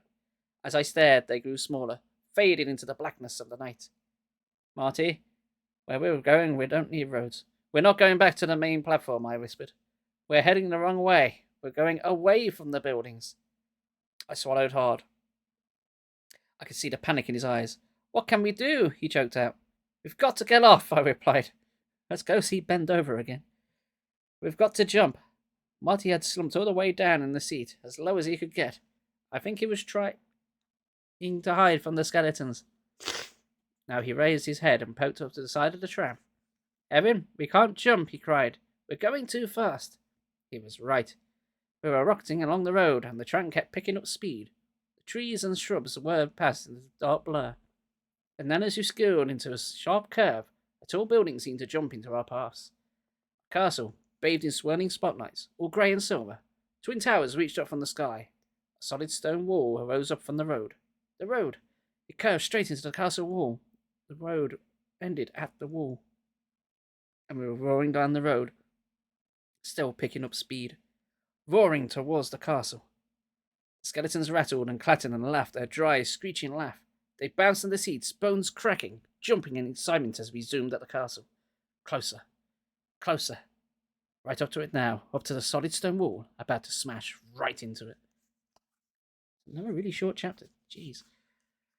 Oh, my tea's getting cold. Can't have that now, can we?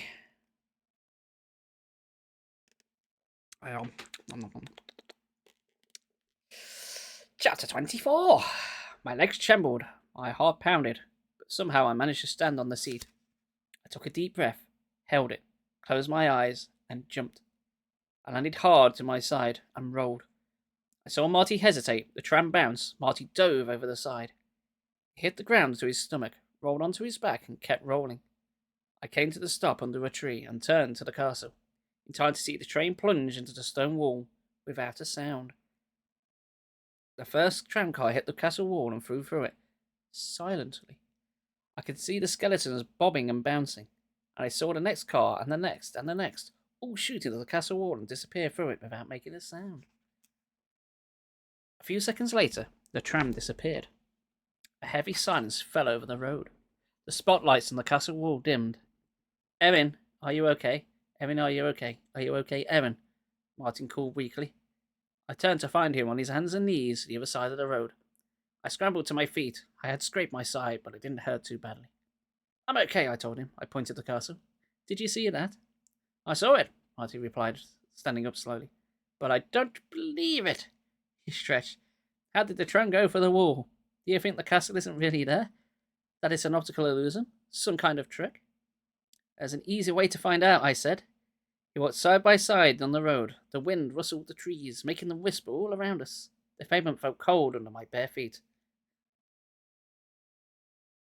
I've got to find my dad, I said quietly. I'm sure he can explain everything to us.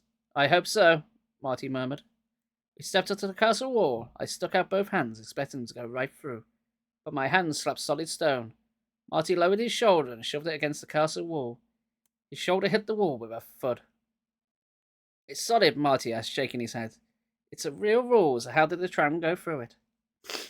It's a ghost tram, I whispered, rubbing my hand against the cold stone. A ghost tram filled with skeletons. But we rode in it, Marty cried. I slapped the wall with both hands and spun away from it. I'm sick of mysteries, I wailed. I'm sick of being scared.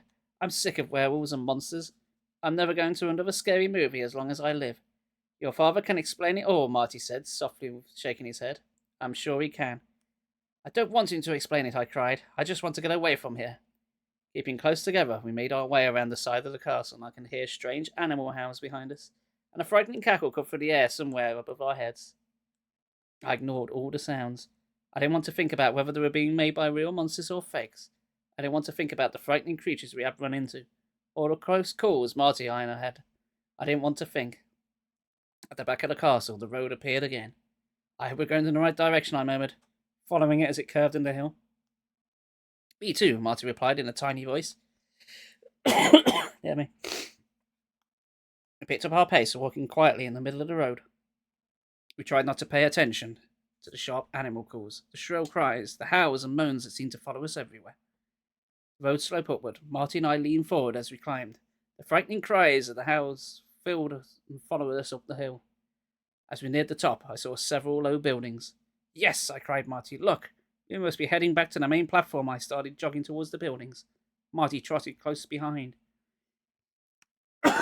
Wow, Marty's actually been able to catch up this time. He keeps falling over. Oh, refresh my throat. Jesus. Ooh, I spy a ban.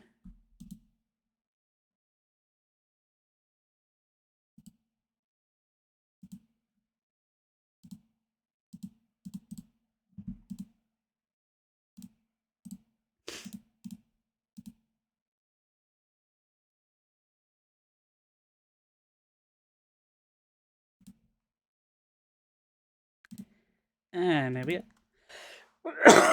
And there we go. I've lost my place now.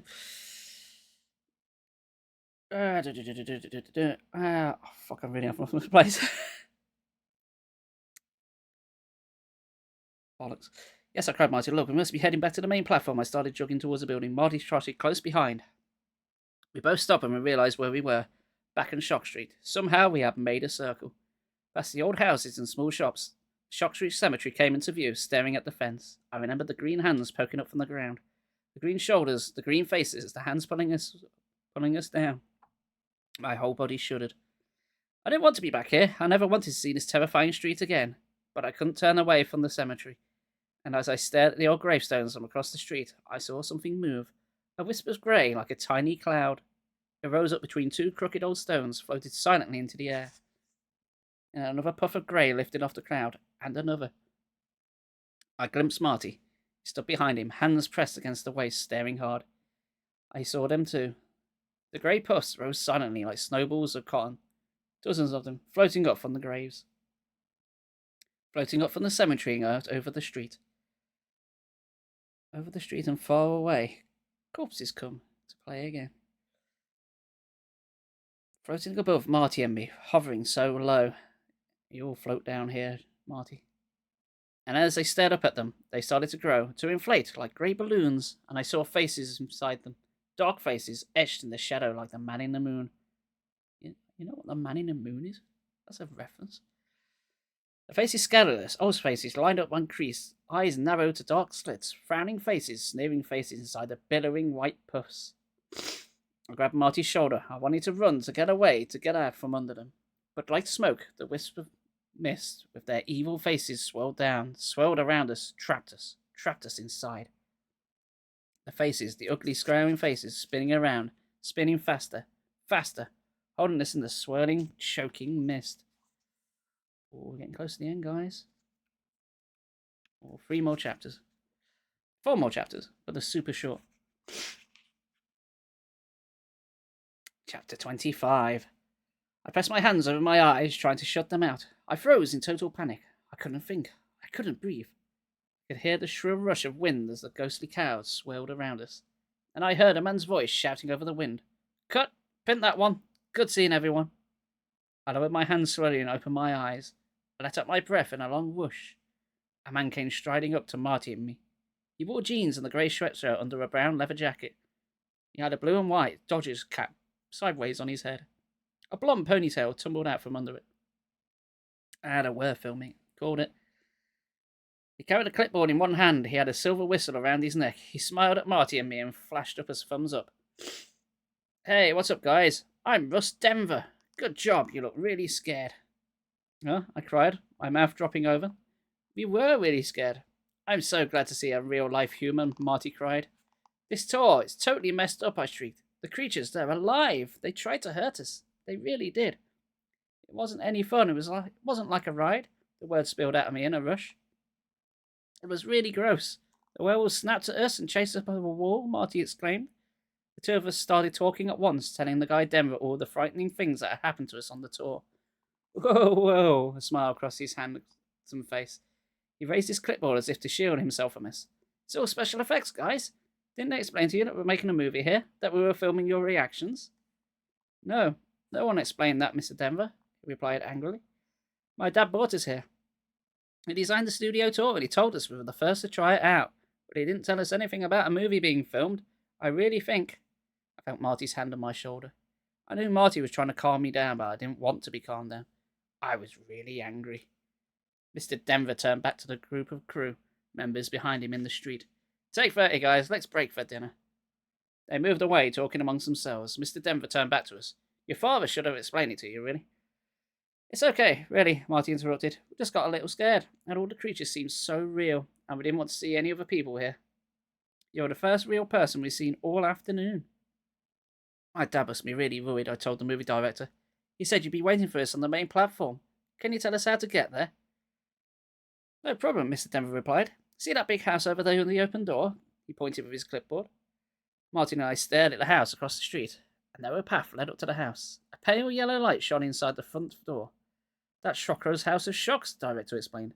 Go right in that door and straight through the house. But when we get shocked in there, Marty demanded. In the movie, anyone who goes into Shocker's house gets jolted with 20 million volts of electricity. That's a very specific number. That's just in the movie, Mr. Denver replied. That house is just a set. It's perfectly safe. Go through the house, then out the back, and you'll see the main building on the other side of the street. You can't miss it. Thank you, Marty and I called out at once. Marty turned and started running full speed toward the house. I turned back to Mr. Denver. I'm sorry for yelling before, I told him. I was just so scared, and I thought... I gasped. Mr. Denver had turned away, and I saw the long power cord, the power cord that was plugged into his back. He wasn't a real human. He wasn't a movie director. He was some kind of robot. He was fake like all the others. He was lying to us. Lying! I turned and cut my hands around my mouth. I started to run, frantically calling after Marty. Don't go in there, Marty. Stop. Don't go in that house. Too late. Marty was already running for the door. Hang on, you were suggesting these robots have got sentience. That's a bit of a jump. If they're smart enough to be able to have a conversation with humans, they've also got a power cord knocking out the back. Bit of a design oversight there, eh?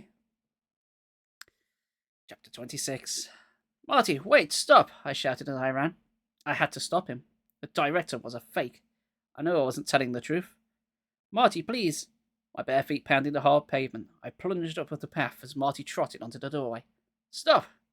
I flew to the doorway, reached out both hands, made a wild dive to tackle him, and missed. I skidded across the walk on my stomach. As soon as Marty entered the house, I saw the flash of a white light. I heard a loud buzz, and the sharp crackling of electricity. The room exploded in a flash of lightning, so bright I had to shield my eyes. When I opened them, I saw Marty sprawled face down on the floor. No! I let out a terrified wail. Oh no. Moby Dick, he's scared. Scrambling to my feet, I drove into the house. Would I get a shock too? I didn't care. I had to get to Marty. I had to help him out of there. Marty! Marty! I screamed his name again and again. He didn't move. Marty, please! God, I hope the little fucker's dead. I grabbed his shoulders and started to shake him. Wake up, Marty! Snap out of it, Marty! He didn't open his eyes. I suddenly felt a chill. A dark shadow slid over me, and I realised I wasn't alone in the house. Oh, 4 pages left. Jesus. All right. It's like 2 chapters, but a page each. That's nice. All right. Let's cling on to the finale, guys. Chapter 27. I spun around with a gasp. Was it Chokro? Some other scary creature? A tall figure leaned over me. I squinted into the darkness, struggling to see his face. Dad! I cried as he came into focus. Dad! Oh, I'm so glad to see you. Erin, what are you doing here? He asked in a low voice. It's Marty, I stammered. You've got to help him, Dad. He's been shocked and he... Dad leaned closer. Behind his eyeglasses, his brown eyes were cold. His face set in a troubled frown. Do something, Dad, I pleaded. Marty is hurt. He isn't moving. He won't open his eyes. The studio tour was so awful, Dad. Something is wrong. Something is terribly wrong. He didn't reply. He leaned closer. And his face came as a soft light. I saw that he wasn't my father. Erin, I am not your father. That's not true. That's impossible. Who are you? I screamed. You're not my dad. Why aren't you helping me? Why aren't you helping Marty? Do something, please. Where's my dad? Where is he? Who are you? Help me. Suddenly, help me. Ah! Help me. Dad. Ma. That's literally what it says. This is it. Last 2 pages. This is what it all boils down to. Where's the last twist? This better be bloody worth it. Chapter 28. The Final Frontier. Mr. Wright stood up, staring down at Erin and Marty. He shook his head unhappily. He shut his eyes and let out a long sigh. Gerard Curtis, one of the studio engineers, came running into the House of Shocks. Mr. Wright, what happened to your 2 kid robots? He demanded. Mr. Wright sighed again. Programming problems, he muttered. He pointed to the Erin robot, frozen in place and in knees beside the Marty robot. I had to shut the girl off. Her memory chip must be bad. The Erin robot was supposed to think of me as her father, but just now she didn't recognize me. And what about the Marty robot? Jared asked. It's totally down, Mr. Wright replied. I think the electrical system's shorted out. What a shame, Jared said, bending on and rolled the Marty robot over. He pulled up the t-shirt and fiddled with some dials on the back. Hey, Mr. Wright, it was a great idea to make robot kids to test the park. I think we can fix them. Jared opened up a panel on Marty's back and squinted at the red and green wires. All the other creatures and monsters on the robots worked perfectly, not a single bug. I should have known there was a problem yesterday, Mr. Wright said. They were in my office. The Erin robot asked about her mother. I built her. She doesn't have a mother. Mr. Wright tossed up his hands. Oh well, no problem. We'll reprogram these 2, put in new chips. They'll be good as new in no time. And we'll try them out once again on the Shocker Studio tour before we open the park to real kids. He took the Marty robot from Jared and slung it over his shoulder, and he picked up the Erin robot.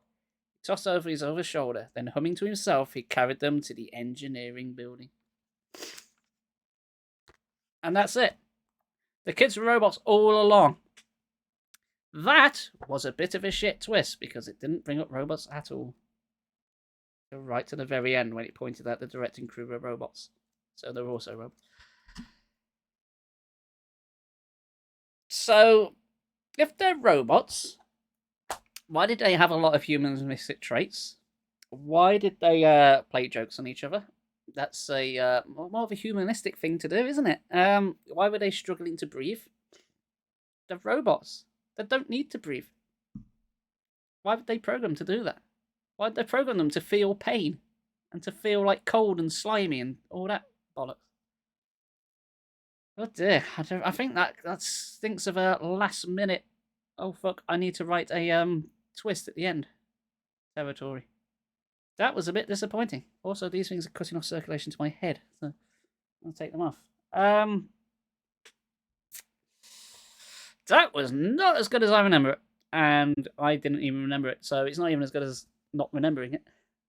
That was a little bit disappointing. I won't lie.